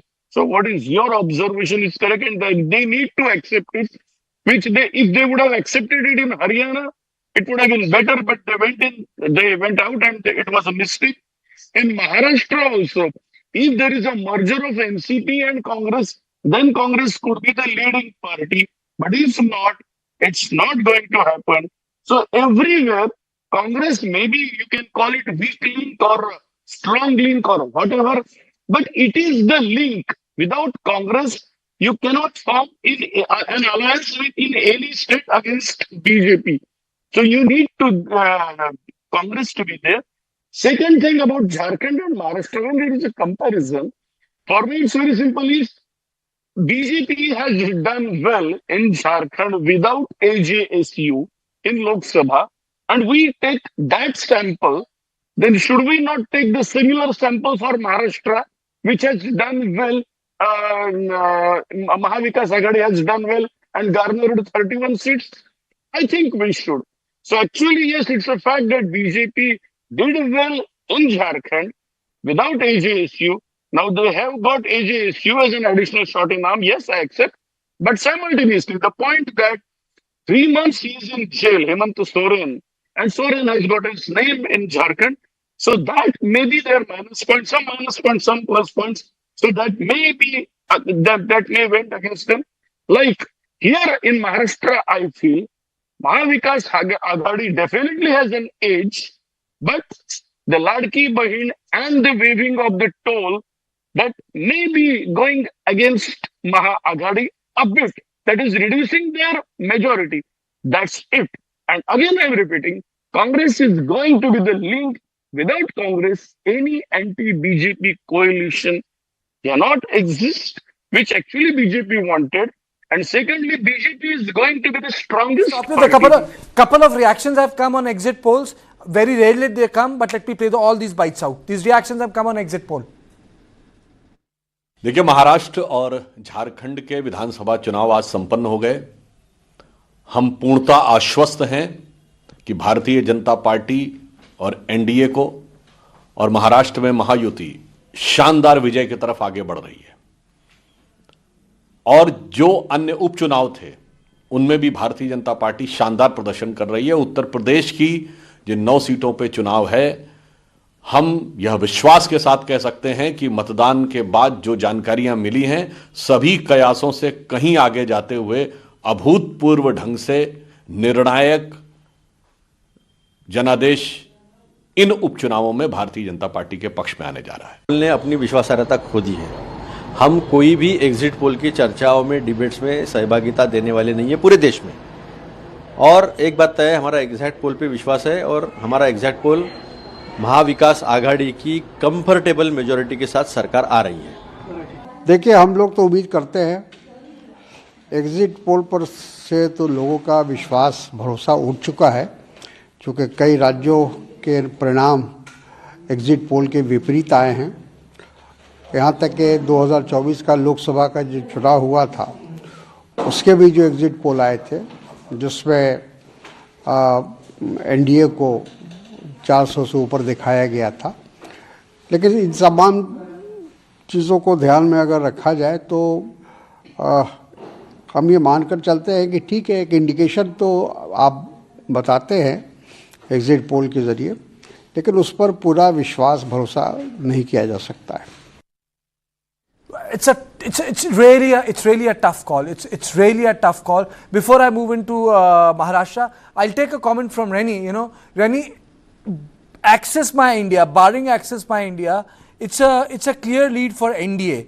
But Access My India's probably maybe looking at a larger sample size, but you can't just vouch for it. This is the only exception in the entire Jharkhand gamut. Rene. You're right, Karthik. That is why I chose my words very particularly and said a BJP surprise. Even on an earlier show, I had said the same thing. So the point being that it is true, like Brijesh pointed out, that Mr. Soren, the chief minister, was imprisoned for 5 months, after which he was able to secure bail from the Bombay High Court. Now, in conventional wisdom, and particularly from those rural hinterland pockets of voters, they tend to see, particularly the release of their leader from prison, it becomes into a wave of sympathy that seems to accrue to people like that. So, as against more urban settings, we saw that Arvind Kejriwal's release on bail did not really get him anything, despite his alliance with the Congress for the 7 Lok Sabha seats of Delhi. So that factor being in play and how much it's going to impact. However, as I pointed out, the infiltration, the illegal immigrants from Bangladesh and Rohingyas, and how the BJP was able to weave it into the social fabric of the tribal hinterlands of Jharkhand being usurped. And like I said earlier, for tribals, land is the basic issue of survival. And any such aspect would be viewed very, very, pejoratively. Similarly, like I said, Dalits, the moment in Lok Sabha you had the constitution going to be amended, if BJP gets 400 par, the Dalit community always stands one on the issue of the constitution and any perceived notion that it would be changed, which worked for the India Alliance in Uttar Pradesh, in a lot of states where the Dalit community en masse voted against the BJP, so to speak. So that is how, I'm looking at Jharkhand as, for the BJP, they have got a state to gain if they have been able to. And as Mr. Jha pointed out, they've got newfound alliances. And if it works for them, it would be, but I would still call it a BJP surprise, as I used my words earlier. Just let me open up a little bit. Because the other states which are very, very important, and let me draw the attention of our viewers that Karnataka is going to be a very important state, because in Karnataka, it is the might of the Gowda families. It's important in West Bengal, because after RG Kar, I don't know how the state is going to behave. And Punjab is also going to be very, very important. The data is going to come. I'm going to take you to all these states, because ultimately, it's the larger chorus. It's a mini poll we are talking about. So let's put the Karnataka numbers on air. NDA 2, Congress 1. NDA 2, Congress 1, Ajit.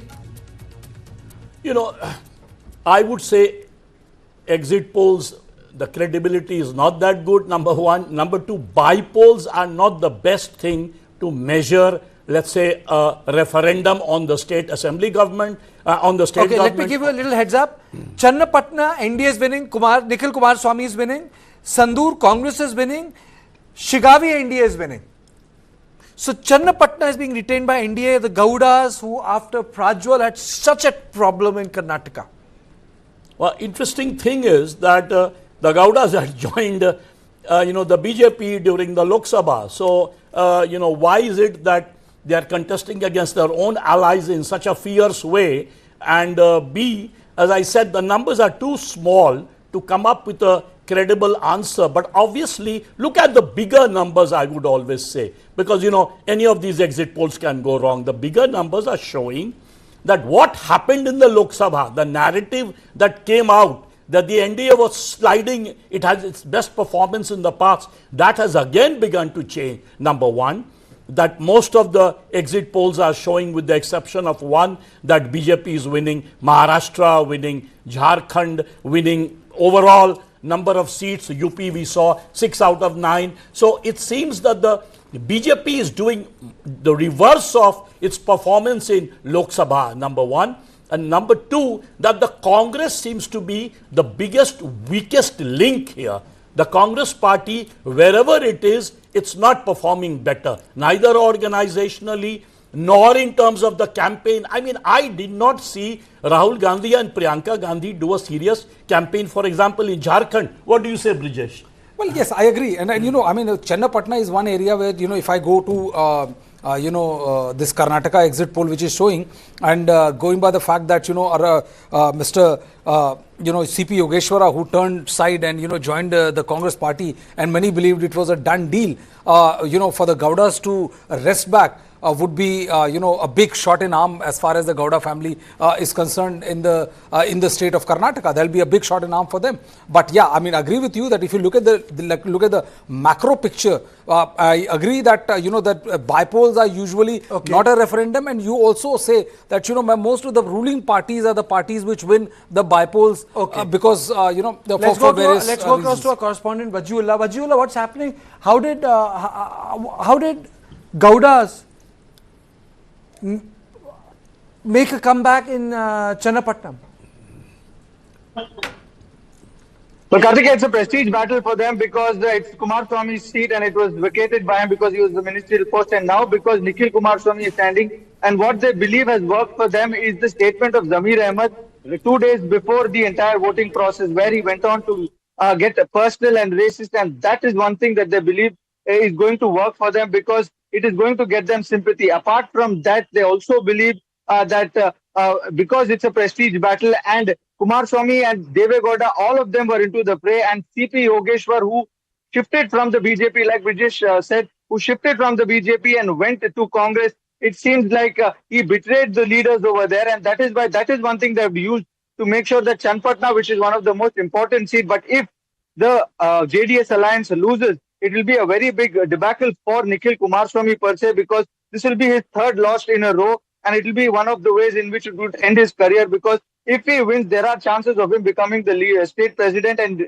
take over Kumaraswamy and become the supremo of the JDS party. So all this thing combined together has made Channapatna a favoritist seat for the JDS. But if we look into the other two seats, with the Shivgavi, where Congress did not have a very strong candidate in the name of Yusuf Pathan, there also we saw infighting. And Bharat Bommai, who is the son of the former Chief Minister Basaraj Bommai, gets the edge over there. And the other seat, Shivgavi, is a Congress bastion with E.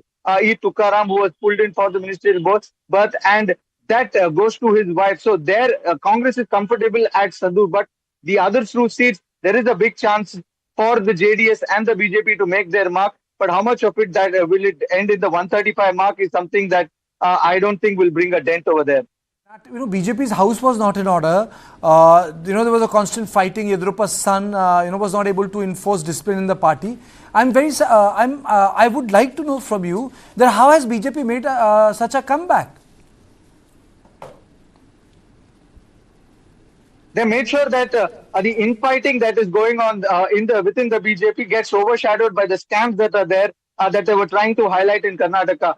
From the time the Valmiki scam started, if we remember, with regards to Valmiki and Muda, they did an entire Padyatra from Bangalore to Mysore, where initial days the JDS were very unhappy with the fact that they're doing this Padyatra because it was a JDS bastion and the BJP wanted to do it, and Kumaraswamy was very reluctant. It was only at the last minute they managed to get him there. So the scams that they were trying to highlight is something that they managed to deflect the entire attention from the infighting that was going there. And after that came the entire Waqf issue. The Waqf issue was the one that boosted the BJP because they targeted that not on the basis of religion, but on the basis of how farmers are going to get affected. A strategy that BJP did not use, which they usually use when it comes to religion. But this time, They said that the Waqf is taking over farmers' land and it's our farmers that are getting affected, and those issues overshadowed the infighting that is there. It's only after the counting that we see that now there is this infighting coming out in the open. Yatnal fighting against the current president and saying that I will not be a part of his Waqf rally.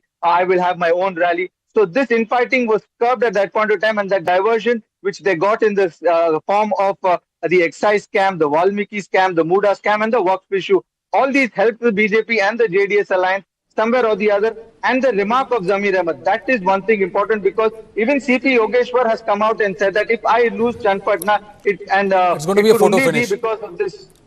Yeah, it could only because of this, because I just wanted to ask you one thing, given the kind of infighting which was there, with Yatnal and couple of others taking open pot shot at Vijayendran, this 2-1 victory, do you think that this will resurrect the leadership of Vijayendran, or the infighting will continue despite this performance?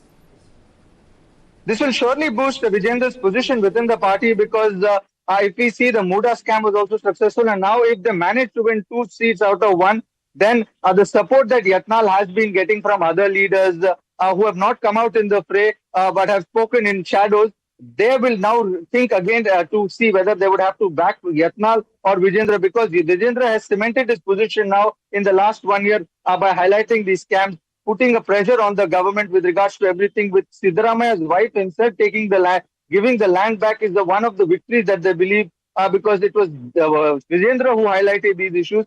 But if they lose this, then Yatnal will get an entire backing, because he has a letter from the Prime Minister which he is going to town and claiming that even the Prime Minister has endorsed my protest. So this is something that we'll only have to wait and watch when the election results are out.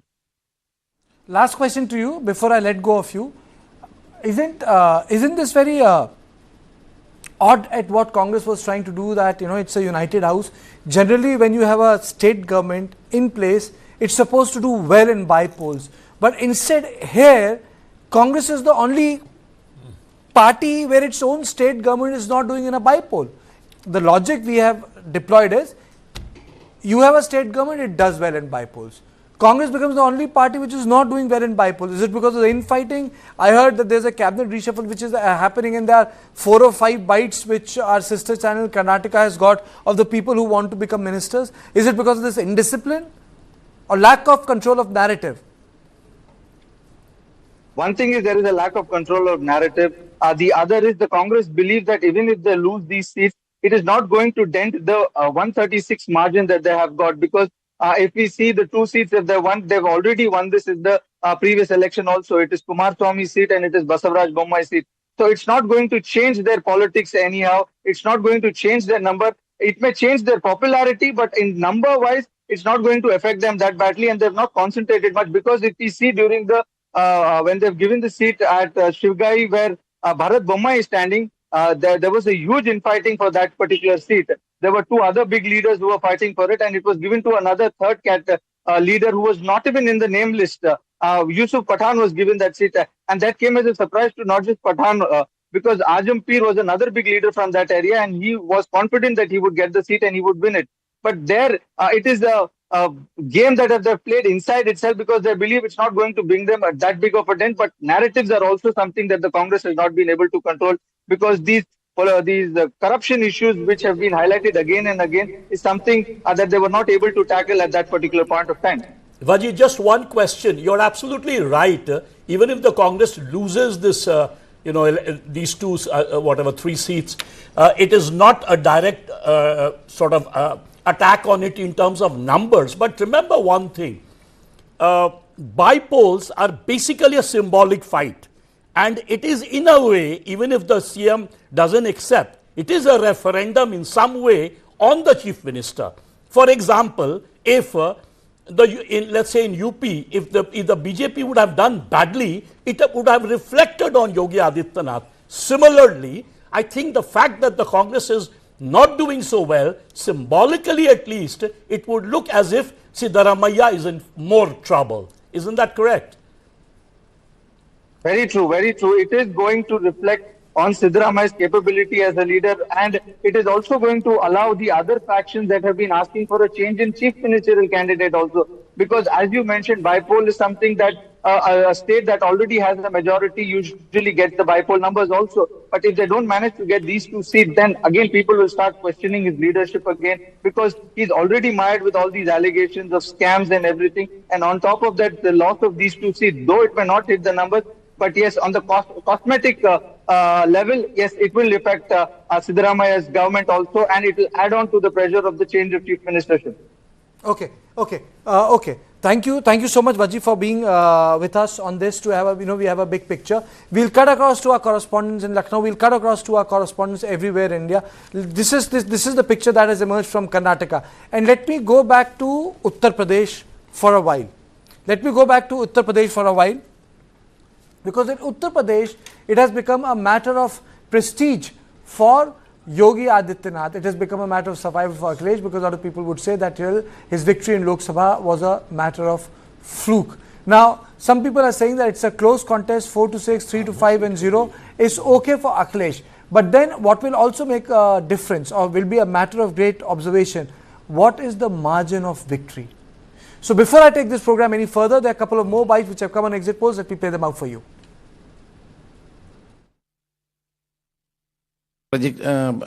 Projected, or nobody said that the Mahavikas Aghadi is going to get 31 out of 48 seats. So people's sentiments are with us.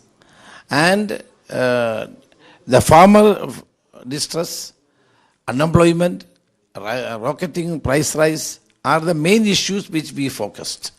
So we are touching the real issues of the people. On the other side, BJP was always resorting to divide the people on communal lines. But I feel that the people of Maharashtra will vote for Mahavikas Aghadi and form a government. 3 महीने से लगातार झारखंड में है, जनता की आंखों में परिवर्तन की ललक देखी है। मैं पूर्ण विश्वास के साथ कह रहा हूं। देखिए, एग्जिट पोल्स जो है एग्जिट पोल्स है, एग्जैक्ट पोल्स नहीं। आप उदाहरण के तौर पे हरियाणा लीजिए, उदाहरण के तौर पे लोकसभा के इलेक्शंस कभी भी एग्जैक्ट नहीं हुआ। तो मैं मानती हूं कि महायुति जरूर वापस आएगी। एकनाथ शिंदे जी, देवेंद्र फडणवीस, अजीत पवार का जो काम है वो महाराष्ट्र ने देखा है। लाडकी बहना योजना, जहां महिलाओं के 2.5 करोड़ बैंक अकाउंट्स में 7,500 मिला है, वो भी देखा है लोगों ने। युवाओं ने देखा है कि स्टाइपेंड और इंटर्नशिप स्कीम्स, फार्मर्स ने देखा है एमएसपी और जो उनको राहत मिल रही है क्रॉप्स फसल बीमा योजना से, और जो बुजुर्ग है सीनियर सिटीजन्स, उनको पेंशन मिल रहा है। तो कहीं ना कहीं सभी 4 वर्ग, महिला, युवा, बुजुर्ग और लाभार्थी, सभी को बेनिफिट हुआ है और उन्होंने देखा है कि ये सिर्फ प्रगति की सरकार है। So a lot of reaction. I know Bharatiya Janata Party is pretty happy, but then every result will make a difference, whether it's a seat like Kedarnath. I know it's one seat in Uttarakhand, but Brijesh, that one seat will make a lot of difference to Congress and Bharatiya Janata Party. In the bypoll in Uttarakhand, Congress rested Badrinath. So Kedarnath becomes important? Well, it becomes very important because the BJP has lost Ayodhya as well.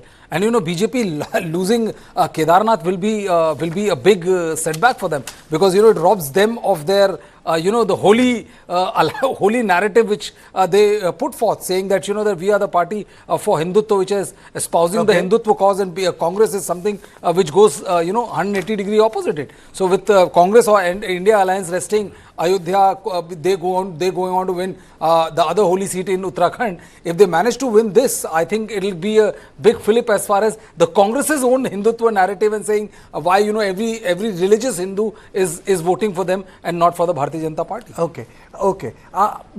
Don't go away. Other data is coming in. Let me play out a couple of bites that have come out on the exit polls, and then we will be back on top of it with poll of polls of all the big states. देखिए, महाराष्ट्र और झारखंड के विधानसभा चुनाव आज संपन्न हो गए। हम पूर्णतः आश्वस्त हैं कि भारतीय जनता पार्टी और एनडीए को और महाराष्ट्र में महायुति शानदार विजय की तरफ आगे बढ़ रही है। और जो अन्य उपचुनाव थे उनमें भी भारतीय जनता पार्टी शानदार प्रदर्शन कर रही है। उत्तर प्रदेश की जिन 9 सीटों पे चुनाव है हम यह विश्वास के साथ कह सकते हैं कि मतदान के बाद जो जानकारियां मिली हैं सभी कयासों से कहीं आगे जाते हुए अभूतपूर्व ढंग से निर्णायक जनादेश इन उपचुनावों में भारतीय जनता पार्टी के पक्ष में आने जा रहा है। ने अपनी विश्वासार्हता खो दी है। हम कोई भी एग्जिट पोल की चर्चाओं में, डिबेट्स में सहभागिता देने वाले नहीं है पूरे देश में। और एक बात तय है, हमारा एग्जैक्ट पोल पे विश्वास है और हमारा एग्जैक्ट पोल महाविकास आघाड़ी की कंफर्टेबल मेजॉरिटी के साथ सरकार आ रही है। देखिए, हम लोग तो उम्मीद करते हैं, एग्जिट पोल पर से तो लोगों का विश्वास, भरोसा उठ चुका है, क्योंकि कई राज्यों के परिणाम एग्जिट पोल के विपरीत आए हैं। यहाँ तक कि 2024 का लोकसभा का जो चुनाव हुआ था उसके भी जो एग्जिट पोल आए थे, जिसमें NDA को 400 से ऊपर दिखाया गया था। लेकिन इन तमाम चीज़ों को ध्यान में अगर रखा जाए तो हम ये मानकर चलते हैं कि ठीक है, एक इंडिकेशन तो आप बताते हैं एग्जिट पोल के ज़रिए, लेकिन उस पर पूरा विश्वास, भरोसा नहीं किया जा सकता है। 3 महीने से लगातार झारखंड में है, जनता की आंखों में परिवर्तन की ललक देखी है। मैं पूर्ण विश्वास के साथ कह रहा हूं। में बड़ी तादाद में लोग महाविकास आघाड़ी के पीछे खड़े हुए दिखाई दे रहे हैं और आज भी हमने जो वोट पड़े हैं, मैंने बहुत जगह जाकर देखा, मतदाताओं से भी बात की और बड़े ही उत्साह से वो कांग्रेस के पीछे खड़े होते हुए मुझे दिखाई दिए और मुझे ऐसा लगता है कि लातूर जिलों में सारी कांग्रेस की सीटें हम जीत जाएंगे। Projected or nobody said that the Mahavikas Aghadi is going to get 31 out of 48 seats. So people's sentiments are with us. And the farmer distress, unemployment, rocketing price rise are the main issues which we focused. So we are touching the real issues of the people. On the other side, BJP was always resorting to divide the people on communal lines. But I feel that the people of Maharashtra will vote for Mahavikas Aghadi and form a government.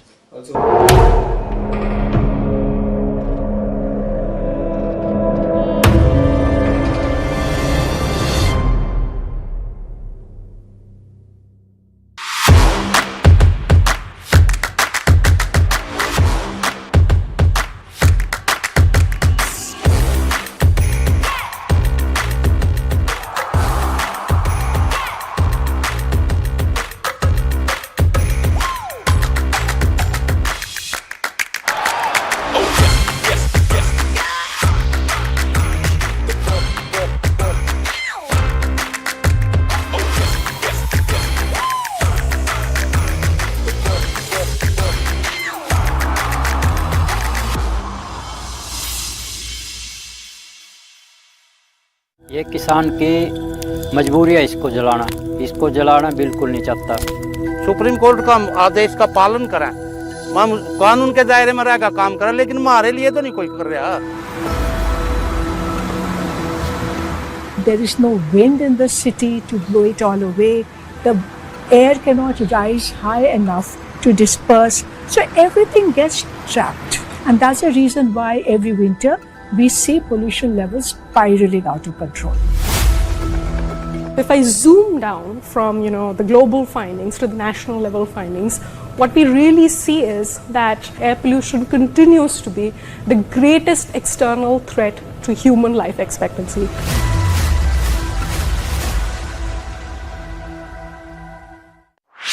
This and more. Streaming on News9 Plus. News is now content. Subscribe and get free vouchers.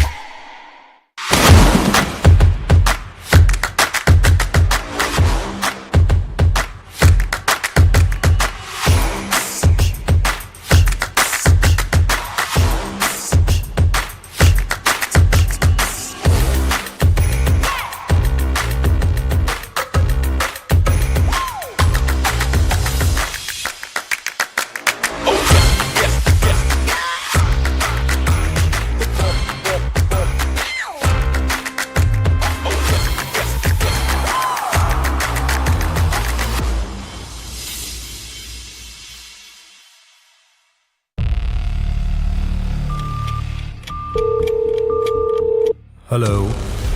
If your money is fraudulently taken by somebody or if cyber crime takes place with you, क्या हम कृष्णा दास गुप्ता जी से बात कर रहे हैं? And you report it to the bank within 3 days of the crime, the bank is liable to pay you 100%. This is clear-cut guidelines. मैं department से बात कर रहा हूँ.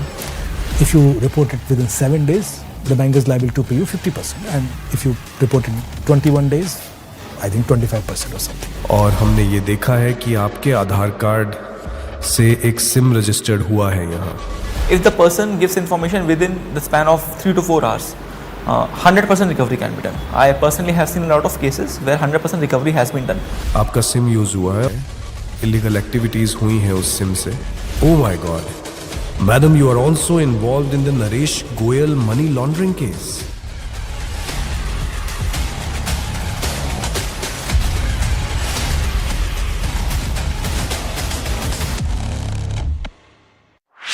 This and more. Streaming on News9 plus news is now content. Subscribe and get free vouchers.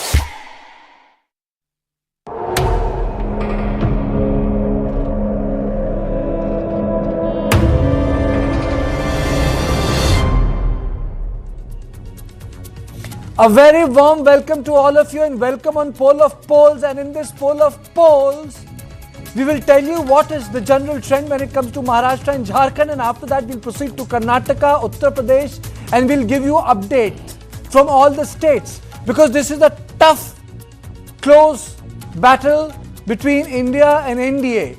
Prestige battle. For example, Kedarnath seat in Uttarakhand to Priyanka Gandhi contesting elections in Wayanad. But right now what is in front of you is Poll of Polls of Jharkhand.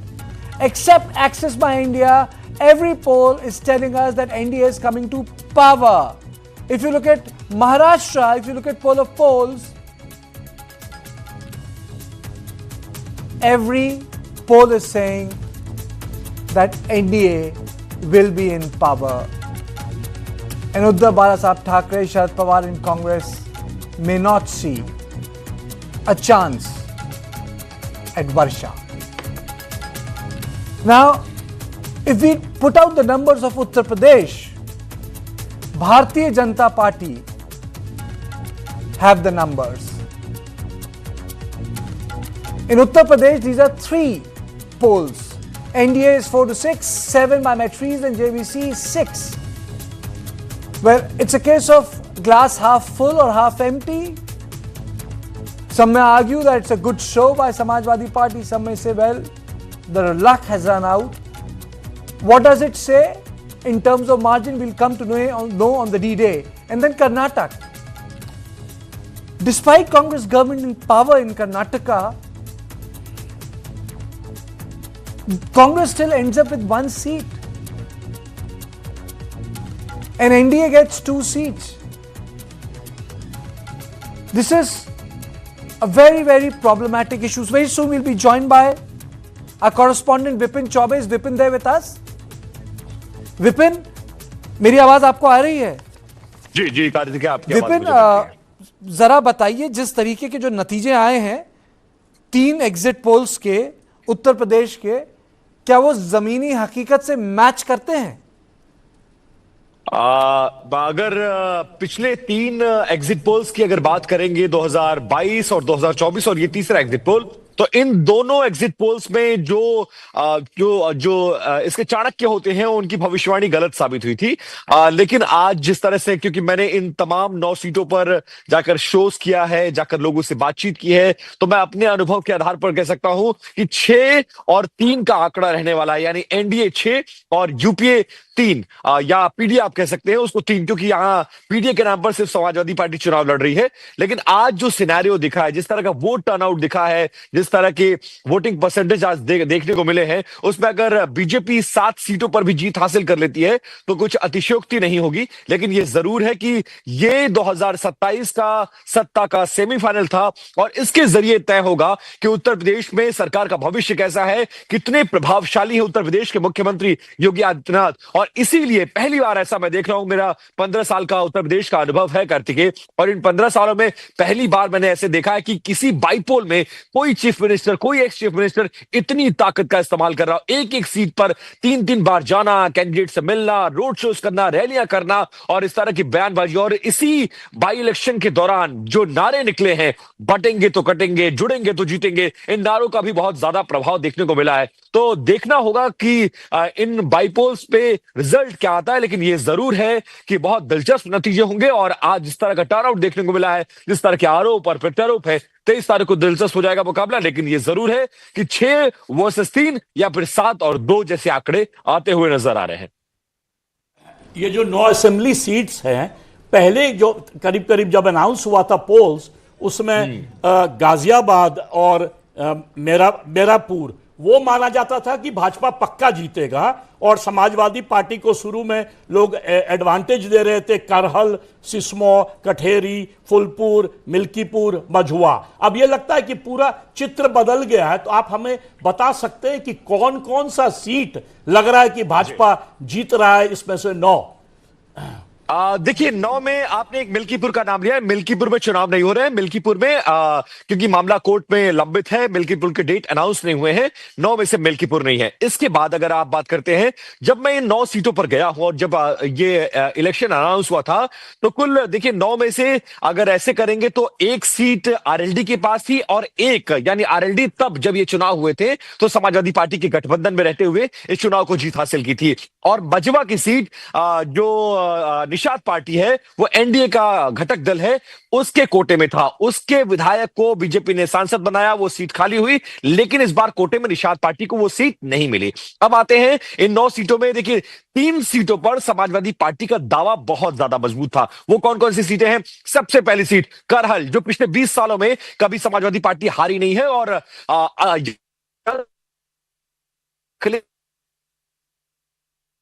So Vipin Chaube from Lucknow, we'll try to get back to Vipin Chaube. Vipin Chaube has done a number of programs for last couple of weeks, and he has went all across Uttar Pradesh telling us that it's a tight fight. And the way Akhilesh Yadav and Adityanath had actually campaigned made this election completely different. So Uttar Pradesh is not an election of 9 seats. It's a matter of prestige. It's a matter of varchas for Yogi Adityanath. It's a matter of prestige for Bharatiya Janata Party. But let us remember that this state created a shocker not in terms of BJP seats just going down. They lost Ayodhya, where they did a big show of strength. When the inauguration of Ram Temple, everyone who matters came there. And then the Prime Minister, victory margin came down in Kashi. It was unprecedented. Almost 1/3, which is huge. Almost 1/3. So Uttar Pradesh is a problem area for Bharatiya Janata Party. So the battling, doubling down in terms of Hindutva was a chance they did not take. It's sort of an ideological shift they crystallized, There's also one thing, Kartikeya, that how BJP approached this election can be gauged from the fact that Yogi Adityanath had deployed almost several ministers for one assembly election. Several ministers were made in charge of one particular assembly election, and it was a clear ki karo ya maro wala nara tha, that was for the BJP cadre as well as for the ministers. And today also, what we saw, it's going to be a fascinating 23rd, I would say, as far as Uttar Pradesh is concerned. Okay, Anuja Kapoor joins me, a spokesperson Bharatiya Janata Party. Thank you very much. Yes, thank you so much. Yes, Jai Madam, Shri Ram, how are you? I'm fine, madam. So, the results are there. Uttar Pradesh, Karnataka, Maharashtra, Jharkhand. Your opening comments? I would just say, Jai Shri Ram, we have been, people's favorite because we have worked. And that is where I would just say that things continue. Why? Because, and I'm sure that we'll be attaining 50 seats and above. Why I'm sure of that is because where we are coming from, we are people who are connected with the grounds. We're connected with Panna Pramukh. We are not the people who just have a pilot kind of an approach and we just don't give reveries. We are the ones who have given welfare schemes, and there has brought a difference in the lives of the women by giving them the toilets, because that is the dignity of the woman which nobody gave. And the other thing which we have done is the Ujjwala Yojana, where it is the LPG connections, which has really touched a lot of women's heart, irrespective of which state it is. We wanted to bring, to the notice of the many, because everybody now wants double engine Sarkar. Why? Because Ayushman Bharat is again one thing which we have said was not seen where I stay in Delhi. We could not see there. So what is it that a lot of people ask me? So that why we could not have Ayushman Bharat, and then have to tell them that Modi ji is not here.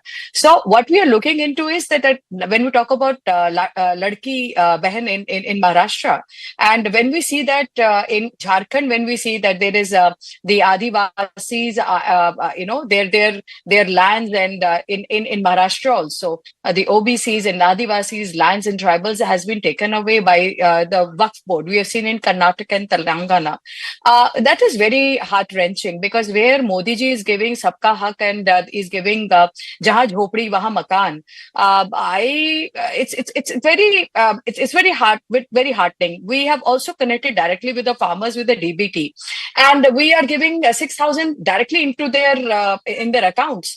There can be a bit of some kind of things which we could not have done, but we have tried very hard, and that is where we don't boost, but we work hard. We have seen. It's not that we have not seen defeats. But we have learned. I'm sorry, I'm interrupting. My colleague Ajit has a question for you. Anuja ji, what you pointed out, absolutely the right account. I mean, I think the BJP is winning, as the exit polls are showing, because of wonderful welfare schemes on the ground. And you pointed that out, especially the Ladki Bahin scheme in Maharashtra. It worked wonders in Madhya Pradesh. So it's wonderful. But my question is, if the welfare approach of the BJP is paying on the ground, then why take the recourse to the slogan, katenge to batenge to katenge? That kind of, the rhetoric of that is far away from the initial slogan of Prime Minister Modi, Sabka Saath, Sabka Vikas, Sabka Vishwas. The BJP should have stuck with that rather than, very harsh and clearly polarizing slogan, katenge to batenge. So, I'm sorry, I couldn't get your name, sir. Ajit Kumar Jha. Ajit Kumar Jha. Ajit ji, Jai Shri Ram aapko bhi. Or I would just say, sir, the problem is not with the slogan. We have a problem with the caste census. And katenge to batenge is for the caste census. Because that is what the Indie Alliance's favorite way of ruling the country. And that is how they have been doing it.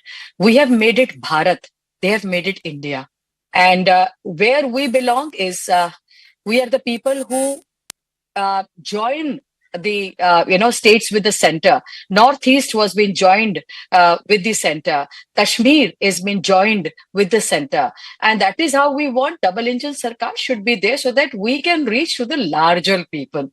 Katenge and batenge is for the direct retrograde for those people who are trying to divide the Hindus into caste. That is our slogan. But hum ek hai aur safe hai connects with everybody. And that is what Sabka Saath and Sabka Vikas is. Okay. I really appreciate your question towards me, which you have put it forward. And Modi ji has always believed in Sabka Saath and Sabka Vikas. If this would not have been there, the triple talaq and all with the people around. And where we talk about triple talaq, the Muslim women came forward and talked about it. As a lawyer, I have seen a lot of maintenance, and any cadre can come forward. Anuja, there's a bit of a problem. Your voice is cracking. Now let's come back to Maharashtra. Jayant Mainkar is with me. Jayant, why do you think that NDA consolidated so much? What has worked? Eknath Shinde worked, Ajit Pawar worked, BJP worked, Hindutva worked. What did work? The Gujarati Marathi politics failed. What happened when people were saying that the political parties are at back and the individuals are at forefront in Maratha elections? What issue worked for, as per the polls, for Mahayuti? See, I don't accept that Mahayuti has strengthened, but a few factors have helped Mahayuti to come from somewhere 186. I mean, Maha Aghadi having lead in 186 Vidhan Sabha seats, and that particular 145 is the magic figure. So that a huge gap of close to 51 seats. That Mahayuti could make it mainly thanks to this thing carbon copy of Madhya Pradesh scheme. Ladli Bahina became Ladki Bahin here, and as I mentioned, something that waiving of the toll in particularly entering at the 5 points in Mumbai. Just these two events, just two decisions, in a way, stops only. I can say yes, it's a fact that has brought Mahayuti a bit ahead, a bit close to Maha because still I don't accept, despite all the polls that you are saying, I don't accept because I'm sitting in Mumbai, so I don't accept that Mahayuti has an edge over Maha. But I do accept that these two decisions has in a way made inroads in Maha camp, particularly these two decisions of Ladki Bahin, Ladli Bahina and the waiving of the toll.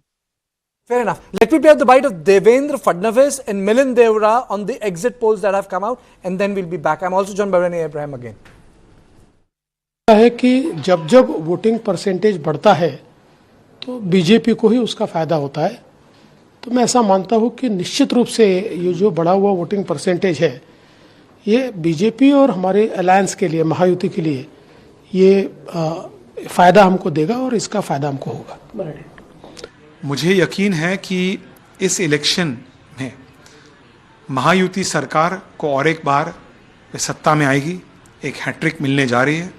जिस प्रकार से हरियाणा में कुछ ही समय पहले एक fake narrative को महायुति ने, भाजपा ने उस फेक नैरेटिव को नकारा, बस्ट किया, उसी प्रकार से महाराष्ट्र में भी महायुति सरकार के सभी राजनीतिक दलों ने साथ में मिलकर आपस में समन्वय बढ़ाकर जो फेक नैरेटिव महाविकास आघाड़ी के लोग चला रहे थे उस फेक नैरेटिव को उन्होंने बस्ट किया। Okay, now let me straight away go to Reni. Do you think that Milind Devra has a chance against Aditya Thackeray in Worli? Well, if you go by traditional voting preferences, I would think he's got not even an outside chance because the whole Worli constituency finds very little resonance with Gujarati voters or Marwari voters that are, perceived to be Milind Devra's, preferential community, so to speak, unlike South Mumbai from where he originally hails. So that, as far as that goes. But having said so, the fact of the matter is, we must remember that for more than 1 year, the BJP particularly has been concentrating on the state assembly elections of Maharashtra. And if you remember correctly, it's not just the two latest Ladki Bahin scheme or the toll waivers into the 5 entrance points of Mumbai. Right from the word go, when Chief Minister Eknath Shinde was installed in Maharashtra 2 years back, he had a clear brief. He had a hotline to the Prime Minister Narendra Modi and a clear brief that he was going to introduce close to 500 populist public schemes over 2 years, after which they would go to the elections of the state assemblies. So what has happened on that front? It has obviously given him good gains, and we already saw that before the Ladki Bahin and the about free toll waiver in the Lok Sabha elections, where Eknath Shinde's Shiv Sena, with the official bow and arrow and the party name, was able to get 7 MPs elected after contesting 15 seats of Lok Sabha from Maharashtra. So they did far better than BJP itself that contested 28 seats and was able to elect only 9 MPs. But having said that, again, what goes in favor of BJP is, while they had a bad performance in the Lok Sabha, in many of the seats that they lost, the parliamentary constituencies, each of them comprising roughly 6 assembly seats, they had won 5 out of the 6 assembly seats and yet lost the parliamentary constituency, whether it was Dhulia, where Malegaon, one single assembly constituency, was able to undermine the incremental polling that the BJP enjoyed in the remaining 5 assembly constituencies. Likewise in Mumbai, where Ujjwal Nikam lost, though he was having a good vote share and a winning vote share from 5 assembly seats, and lost out because of 1 assembly constituency, which was all like Devendra Fadnavis pointed out, a vote jihad. What he meant was a concentrated Muslim vote against the BJP. Okay. I think at the end of the program, I like to come to the big issue, because this election, apart from other regional issues, was knitted by one thing which Ajit mentioned, and that was constant reference to Ek hai to safe hai. Now, is that the new narrative which the BJP is going to establish itself in various other parts of the country? Is this the meta narrative? But yes, Brijesh, I'll come to you, but after a short break.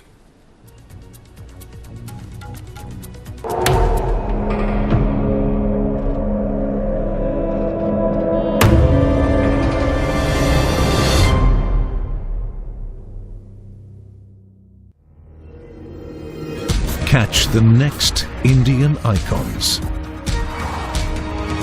B6E and XEV9E, Mahindra's electric origin SUVs, at Unlimit India on the 26th of November at 6 p.m.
So the question which I had put up before the break was, is that the meta narrative? Is that the big picture which is emerging from all the bypolls and the big poll that happened in the country?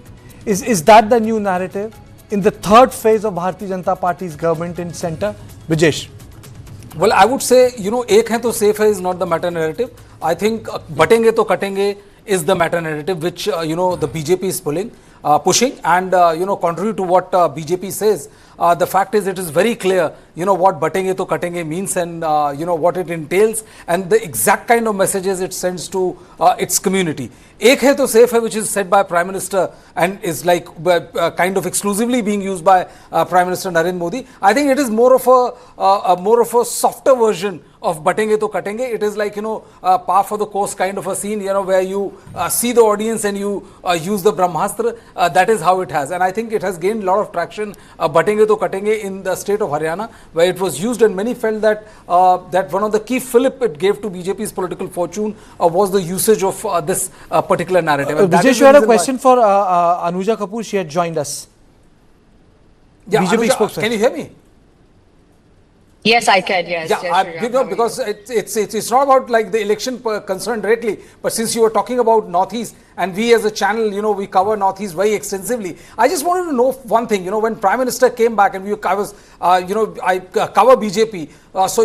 Going Northeast was like one of his big focus, and we saw one minister going there in every 15 days, which was for me was a big move to integrate Northeast into India. But why hasn't the Prime Minister made the visit to Manipur? Or I think what exactly went wrong for the Bharatiya Janata Party as far as its double engine narrative in Manipur is concerned?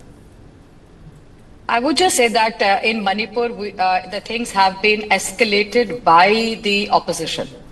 And that is where we are feeling very sad, and I know that our CM is totally competitive there. When Modi ji was being asked to come and talk, and a lot of opposition put a finger on them, they forgot that we have already done. Amit Shah has been also speaking about it. We have extensively Assam Rifles has been put up. The Centre's police was also been there.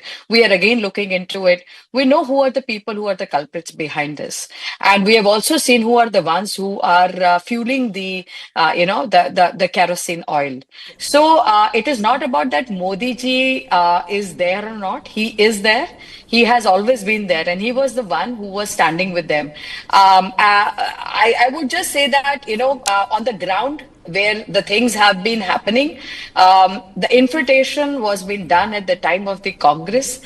We have also done the border security.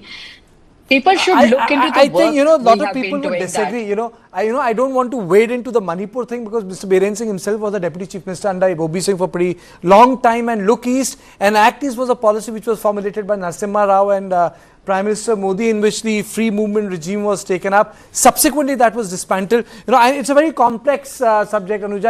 I really don't want to go in there, because the opinions are sharp and extremely divergent, and positions are vertical. Let me introduce my other guests also. Sunita R.N.S. Balakrishnan, Executive Editor, Free Press Journal, and Sunita, Author and Consulting Editor of Hindustan Times. Mr. Balakrishnan and Sunita both have been extremely patient with us, quietly listening in. Mr. Balakrishnan, start of the program at 6 o'clock, you said there were three reasons. I wanted to ask you,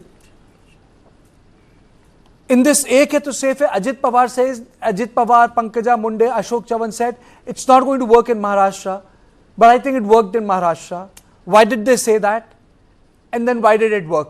Mr. Balakrishnan. I think you must know that Ajit Pawar does not have the sanskar of the RSS in him.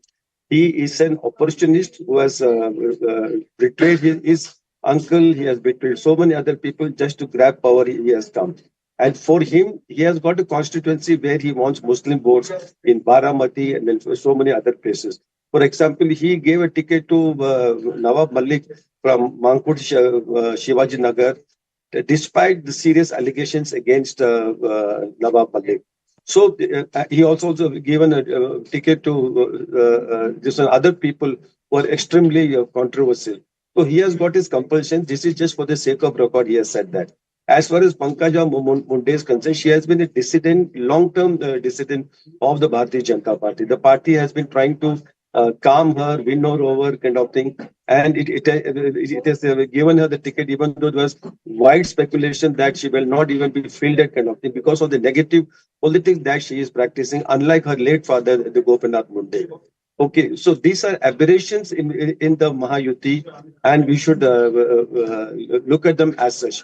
But the larger issue is Batenge Katenge is in a way it's a repetition of history. You see, when during the VP Singh government, the Mandal issue became very strong, and the Hindu society was being divided on the lines of caste and subcaste, and worse. You'll recall the thousands of students in Delhi, they came out on the streets to oppose the Mandal Commission's report and all that. And it was in reaction to that which L.K. Advani, he revived the Ram Janambhoomi. In fact, the Sangh Parivar had not shown any interest in the Ram Janambhoomi issue, which a few lawyers of Ayodhya and Lucknow were fighting a lone battle. But they appropriated that issue to themselves, and then they united the Hindu Samaj in a big way. That is why from a party which had only 2 seats in the Lok Sabha, they went on to get a majority. So in a way, it is history repeating itself in Maharashtra, because here also efforts were being made by certain vested interests to launch vote jihad. And the way it has been happening, it's very, very serious, extremely serious. People with no commitment, and the people with huge resources. Just imagine in Malegaon, why did anybody put 125 crores? We know nowadays a few lakh, but where is this 125 crores come? I mean, this one, the ED has been able to catch only 2 Hawala operators, but the main mastermind is still on the run. Who would put 125 crores in the accounts of unemployed people in Malegaon? This indicates the deeper forces which are at work against the nation, against the country, against the BJP for that matter, being with the ruling party. So we have to factor in these things when we are forming opinion. So this batenge, katenge, and this ek hai to safe hai, these are all in response as a reaction to the vote jihad politics, which was being practiced by some Maulanas and which was being actively being encouraged by the MVA. And one more thing I would like to say, Rahul Gandhi at every speech has been talking about caste census, but he has never talked about development. This is the same MVA government in Maharashtra took two mega projects. One is of Aramco, Saudi Arabia company, oil company in Nanar, $3.5 billion they are willing to invest. To Uddhav Sarkar said, no, we don't want it. They also, then there came the Areva company of France, the Jaitapur project, which was also around 3.5 billion crores. They said no to that. They were taking Maharashtra backward. And then at the same time, they were complaining the projects are going to Gujarat, but they were not able to retain projects which were very much coming into Maharashtra. So all these people have seen through the game. That is why, apart from anything else, apart from develop issues and all that, this batenge, katenge, this ek hai to save pay, it found tremendous resonance with the people at the ground level. And this is not something which is a middle class issue. Even in the slums, you find the kind of things which are happening, the way land is being encroached in a very, very major way. And the Waqf bill has focused attention on the issue of many land, thousands of acres of land being captured and being illegally misused by the so-called Waqf courts. That is another issue which is agitating the people of Maharashtra. Okay, I think you have a perspective. We can agree with you, we have disagree with you, but your chain of argument is pretty much sound. I must admit that. Sunita, because now the broad picture has emerged. NDA is doing very well in this mini national poll that has happened. Do you think that katenge to batenge is a line which resonated? But it is going to hit a roadblock in UP, where PDA, in case Akhilesh is able to win about 3 seats against the might of the government, then I think PDA he has tested again and it has been successful. And because, Yogi, to prove himself and his mettle, he needs to win more seats than what he has won. The BJP had earlier. They had 5, 4 BJP, 1 RLD. So it's very important for Yogi to win more seats. He has been talking about 9 seats. So this slogan, yes, the BJP will use this slogan to reunite the Hindu vote bank, which got collapsed in UP because of PDA, because the Dalits and the backwards shifted to alliance. Now, having said so, I think very important thing is that we are forgetting the Mayawati factor. If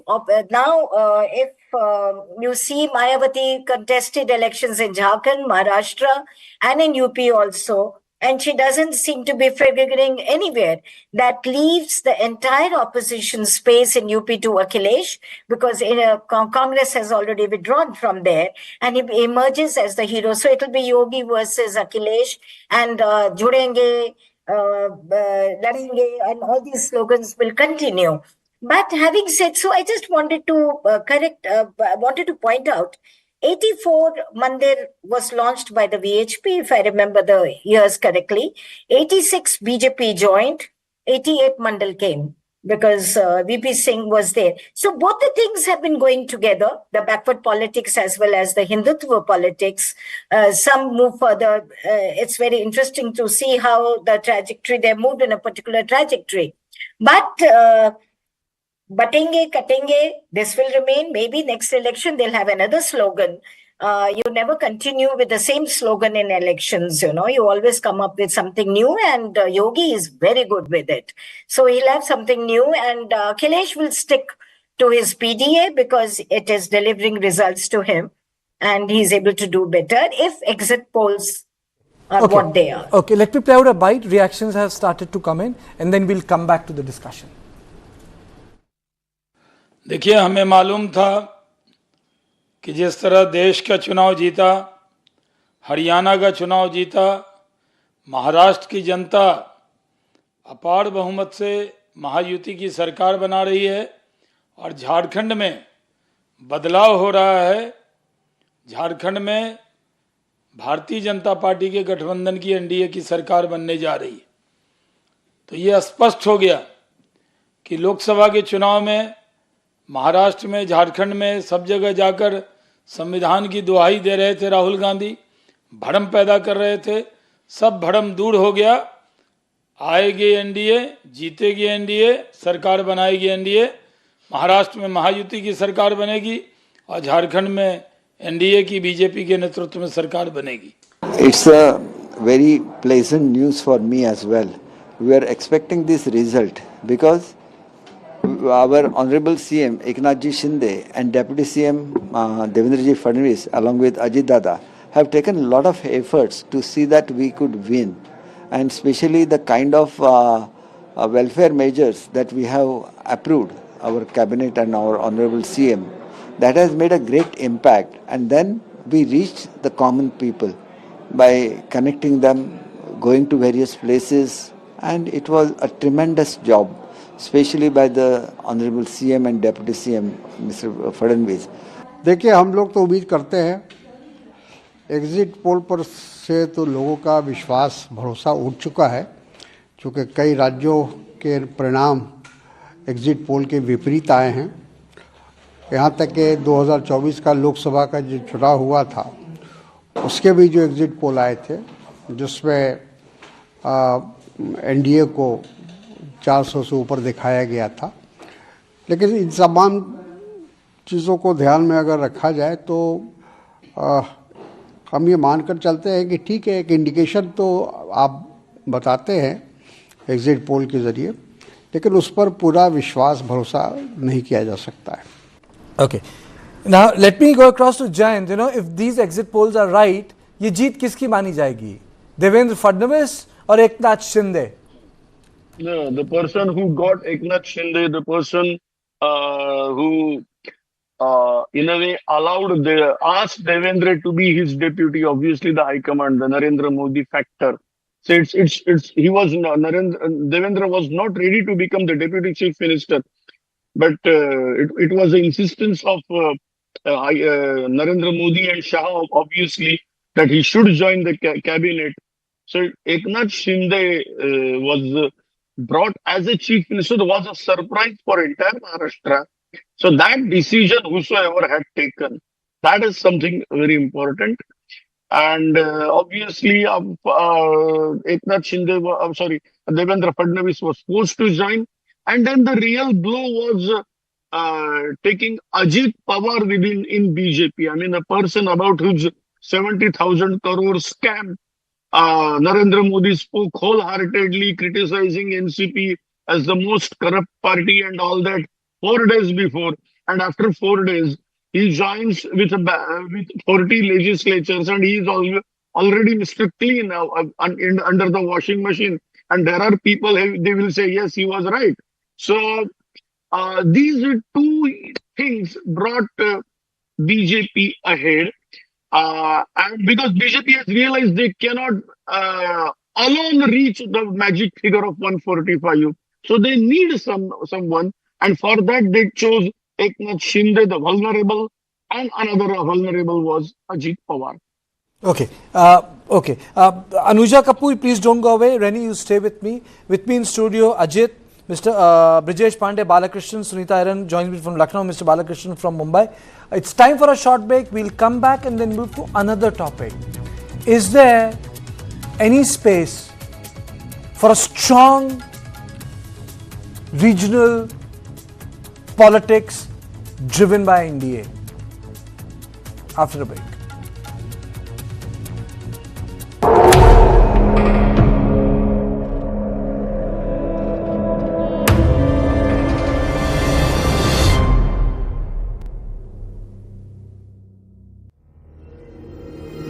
Catch the next Indian icons.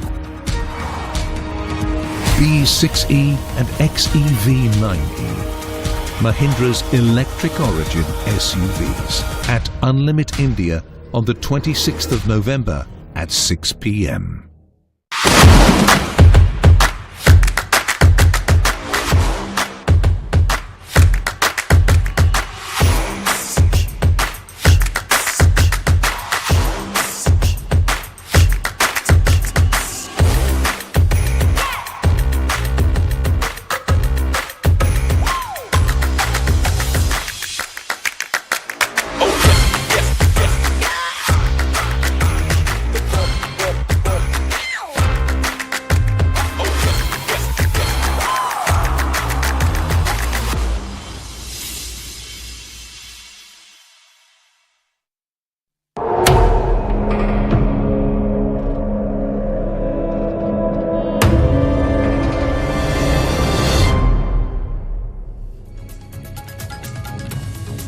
And now this brings me to the big question, and the big question is what happens to the momentum which India got after 2024 elections?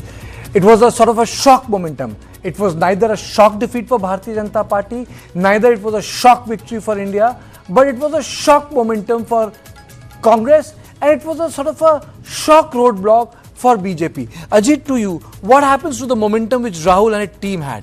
If these exit polls are right, Karthike, and that's the big question, then of course the India alliance has lost its mojo. The Congress again is back to what we used to say, directionless, leaderless, rudderless, and basically decline on the historic decline. It continues. It got this jump in the Lok Sabha from what, odd 50s to almost 99 seats, but then that is it. It lost Haryana. If it loses Maharashtra, loses Jharkhand, loses this entire bypolls, and then next we have Bihar, which, right now I can say that the NDA has an edge. Delhi, we still don't know. Anyway, Delhi is a very small poll and it's led by the AAP. So basically, yes, it will show that the BJP still remains the single largest party, as someone pointed out, in all elections. In Maharashtra, we have seen the BJP has been the single largest party in 2014, in 2019. I'm talking about assembly polls. And look at the way BJP bargained for 150-55 seats. This time, we know for sure they will have the chief minister. So it shows that the BJP is again on the ascendance despite the setback of 2024. Perhaps the setback was because the RSS and the BJP were not on the same footing. The fact that post-poll, they kind of came together. We talked about the slogans, for example, the replacement of Sabka Saath, Sabka Vikas with these two. Katenge to jeet, whatever. This is a Yogi slogan, the hardliner. Ek hai to safe hai, that is Prime Minister's slogan. Let me just clarify. This is the typical thing in BJP. Dattatreya Hosbole clarified this. A lot of people asked him that is this a Yogi slogan? And Dattatreya Hosbole said, this has been part of the RSS. And very categorically he said that we had been saying, agar batenge, to samasya mein ho jayenge. And this is an on record bite which Dattatreya Hosbole has given.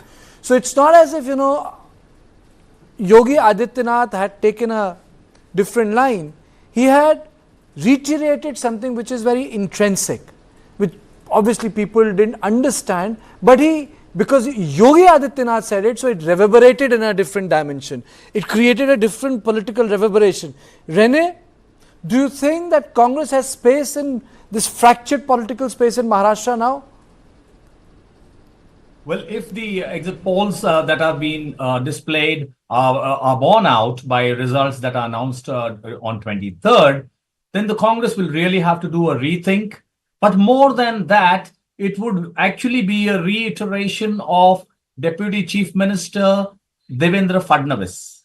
If I may set the record straight here, it was at an internal BJP meeting that I reported upon recently, where Union Home Minister Amit Shah told his BJP colleagues that Hamare Maharashtra ke BJP Sarvashri Devendra Fadnavis. He followed this up in a public meeting where he urged the audience, Hamare Devendra Fadnavis ko jitaiye is state assembly elections mein. The reason for that was that Devendra Fadnavis not only had a role to play in selecting the 148 candidates of the BJP who are officially contesting, as also the 4 smaller alliance partners taking their tally to 152. He also was able to discern the seat selections on the basis of winnability for Ajit Pawar-led NCP, as also Eknath Shinde-led Shiv Sena, and he even inducted 9 BJP candidates from Eknath Shinde's Shiv Sena and 5 candidates from Ajit Pawar's. Therefore, if these results are borne out, he will have turned out to be the Chanakya of the BJP in Maharashtra, and I see no reason of any scope for him thereafter not taking over anything short of the chief minister's Okay, I have a question for Anuja. Bharatiya Janata Party created a space for itself. it became better and bigger than the ally partner, and you had Devendra Fadnavis as the chief minister. Do you think there's any possibility that this role reversal might take place? As in what role reversal? What? The BJP chief minister in Maharashtra? Who are we to say anything? Or who are we to say anything? They have done. We are a pack of NDA, and we will go by what the the ministers and the majority would be talking about. And both of the CM and the Deputy CM has worked very good in Maharashtra. So I think we are brothers and we stand with each other. No one is less in this. So I would not say anything which could, hurt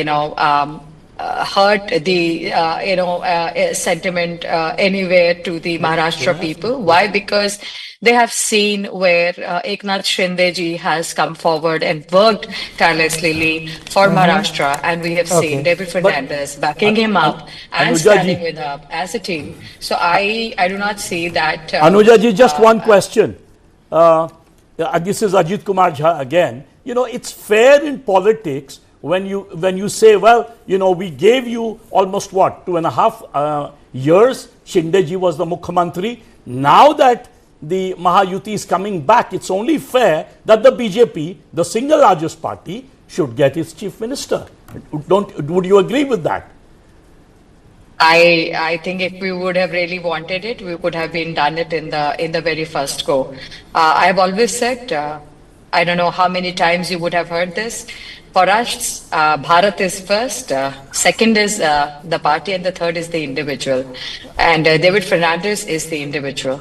So, and on the second number, BJP stands. So we honor Sabka Saath, Sabka Vikas. It doesn't come like this. It honors also the NDA people together. So that is what is the strength of the NDA, and we are very happy to stick together as the fox together, because we are the Pradhan Sevaks of the Bharat, and we have been working on that. And there is no doubt on this, because on the third term, Modi ji is there, and we have a double engine sarkar in our states back again and forth. So it is just because we believe in each other. We are the pack of wolves who stay together.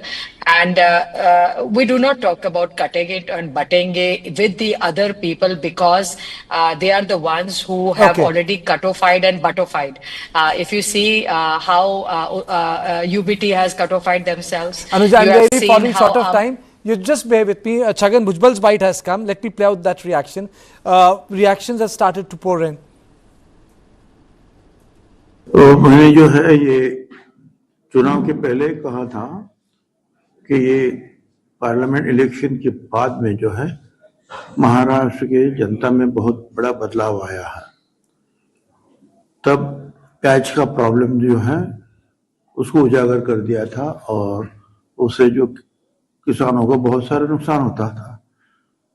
तो हमने जो है प्रधानमंत्री से जब बात की तो उन्होंने सारा जो है जो दुविधा थी, जो उनके जो बीच में जो है अड़ंगे थे, सब हटा दिए। जैसे कि एक्सपोर्ट में जो है कुछ उन्होंने जो नियम बनाए थे, निर्यात मूल्य, ये एक्सपोर्ट प्राइस, ब्ला ब्ला ब्ला, वो सब निकाल देने से जो है प्याज के दाम आप देख रहे हैं कि बढ़ गए। तो हमारा जो किसान जो है खुश है।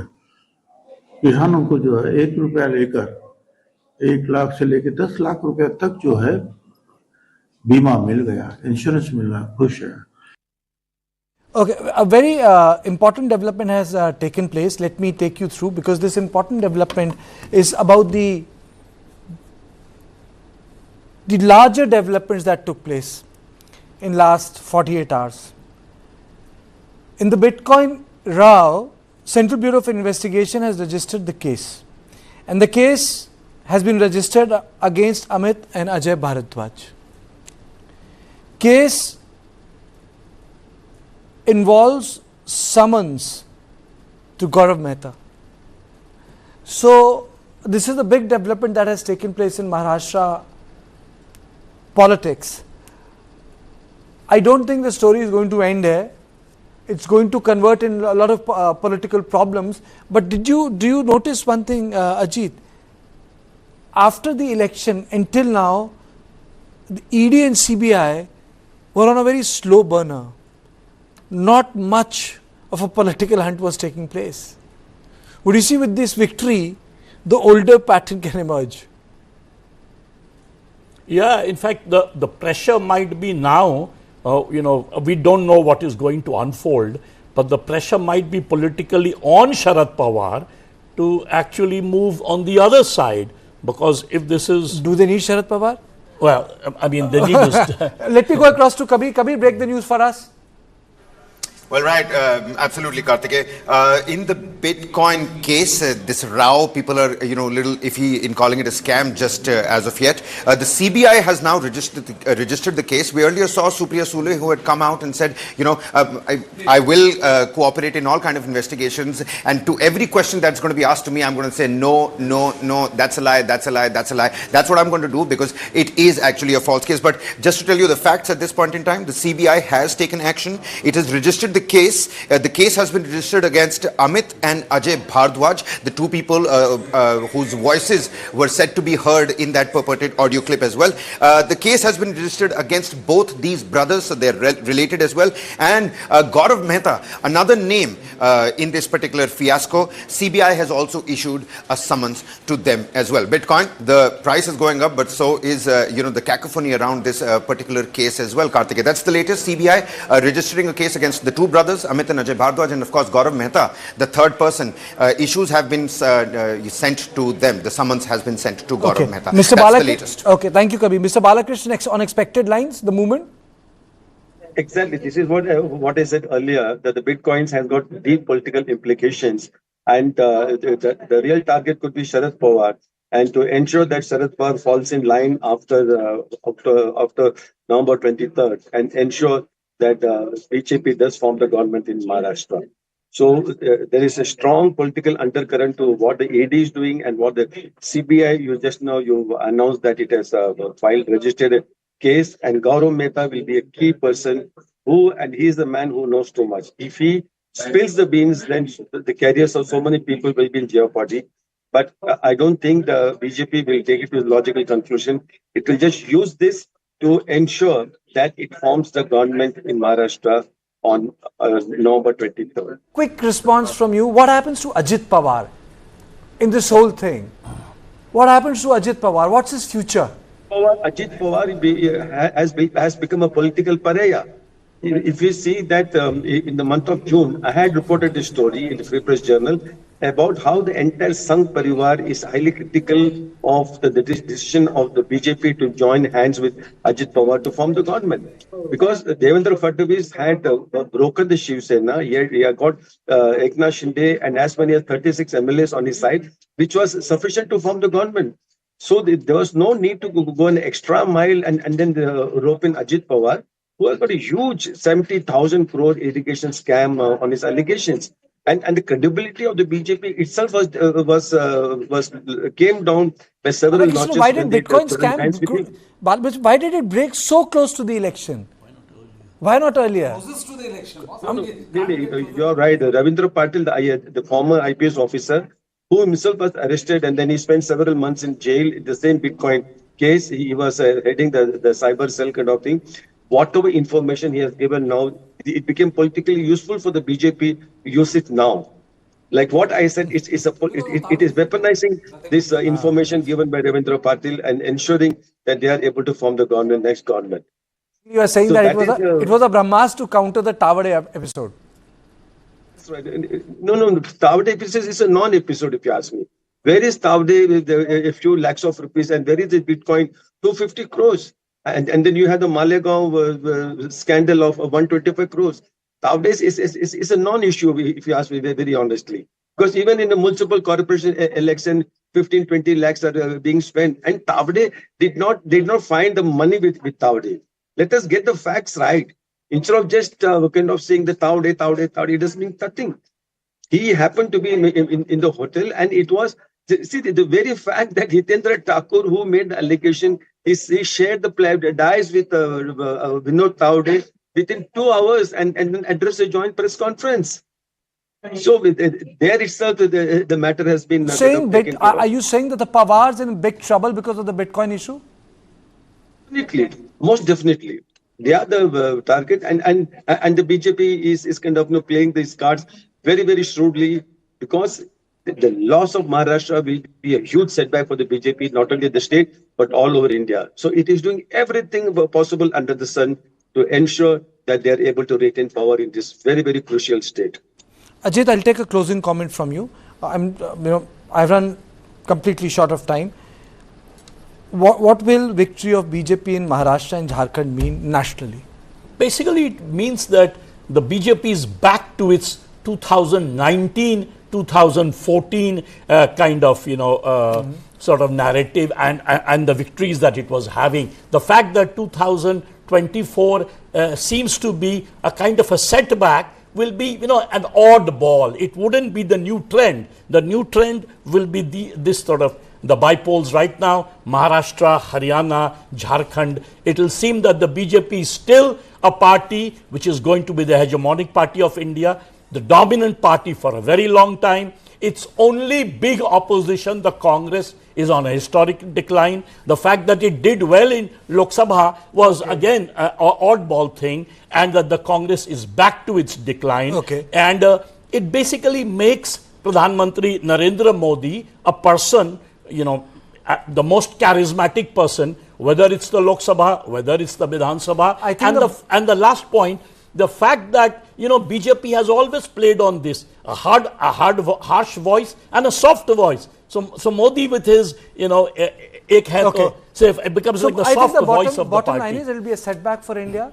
It will be a push for Bharatiya Janata Party. They would have regained their momentum completely, and I think it's time to back to drawing room when it comes to India leaders as to how they can reorganize themselves if they want to be an effective opposition, at least be in some sort of a contest when it comes to state elections. But these polls are not the ultimate, I would say, truth. The truth will be out on the day the ballots will open, when the numbers will be counted.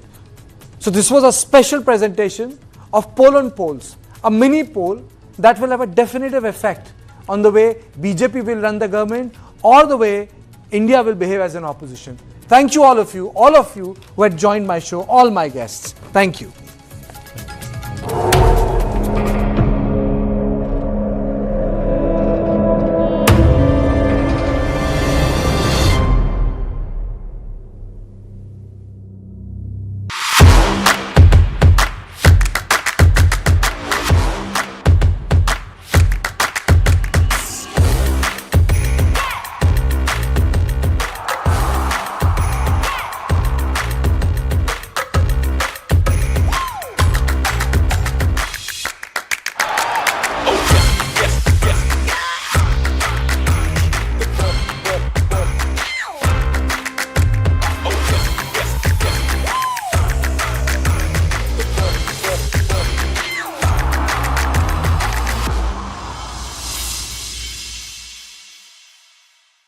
ये किसान की मजबूरी है इसको जलाना बिल्कुल नहीं चाहता।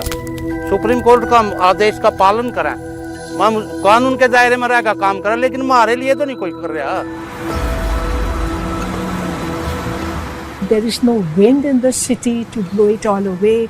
The air cannot rise high enough to disperse. So everything gets trapped. And that's the reason why every winter we see pollution levels spiraling out of control. If I zoom down from the global findings to the national level findings, what we really see is that air pollution continues to be the greatest external threat to human life expectancy.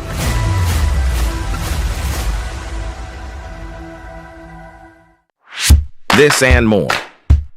Streaming on News9 Plus. News is now content. Subscribe and get free vouchers.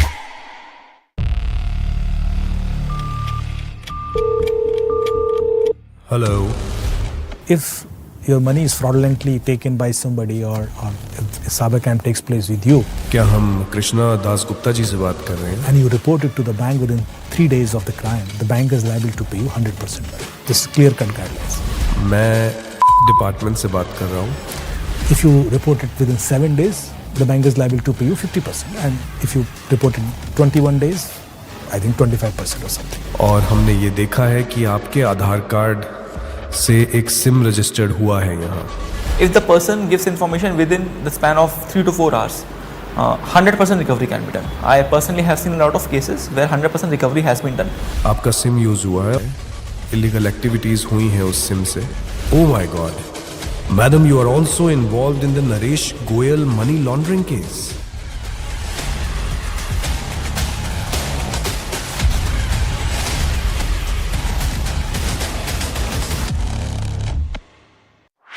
This and more.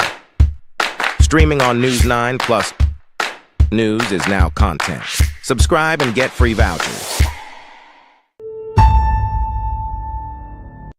Hello, what's up everyone? While writing lifestyle articles, I am Shanli Arora. Hey, what's up everyone? Welcome to our show, love it or list it. That happens to be my vlog as well. I am Pranvi Arora, a lifestyle content writer and a part-time vlogger.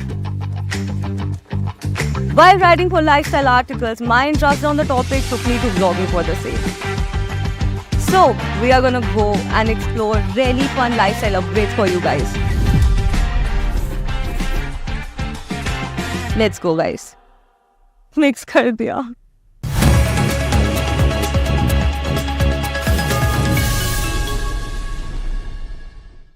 Hello and welcome to the News9 Plus show on the world's first news and current affairs OTT platform, News9 Plus. Here are the top headlines today. Voters across Maharashtra and Jharkhand cast their ballots in assembly elections today to elect fresh governments. The results will be announced on 23rd of November.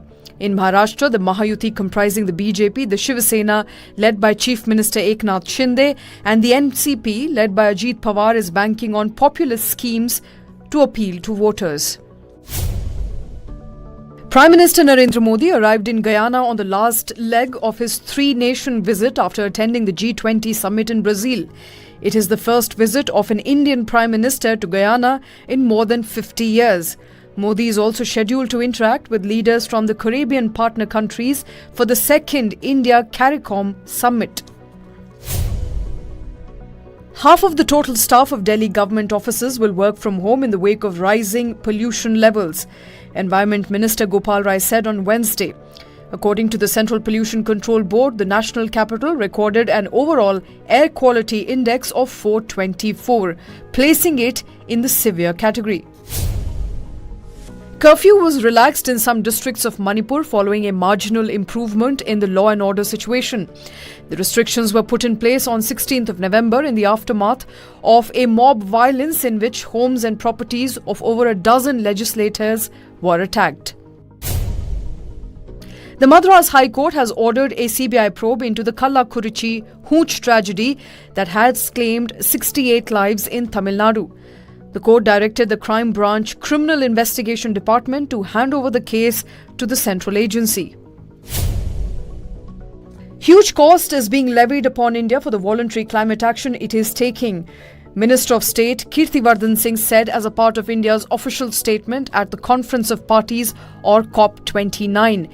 Despite not being a contributor to the problem, countries in the global south are bearing a huge financial burden on account of climate actions on one hand and losses caused by climate change on the other. The US Embassy in Kyiv has been closed in anticipation of a significant airstrike, the Department of State Consular Affairs said. The warning comes a day after Ukraine used ATACMS missiles to strike deep into Russian territory. American President-elect Donald Trump has nominated Linda McMahon, former CEO of World Wrestling Entertainment, to lead the Department of Education. Trump's statement described McMahon as a furious advocate of parents' rights.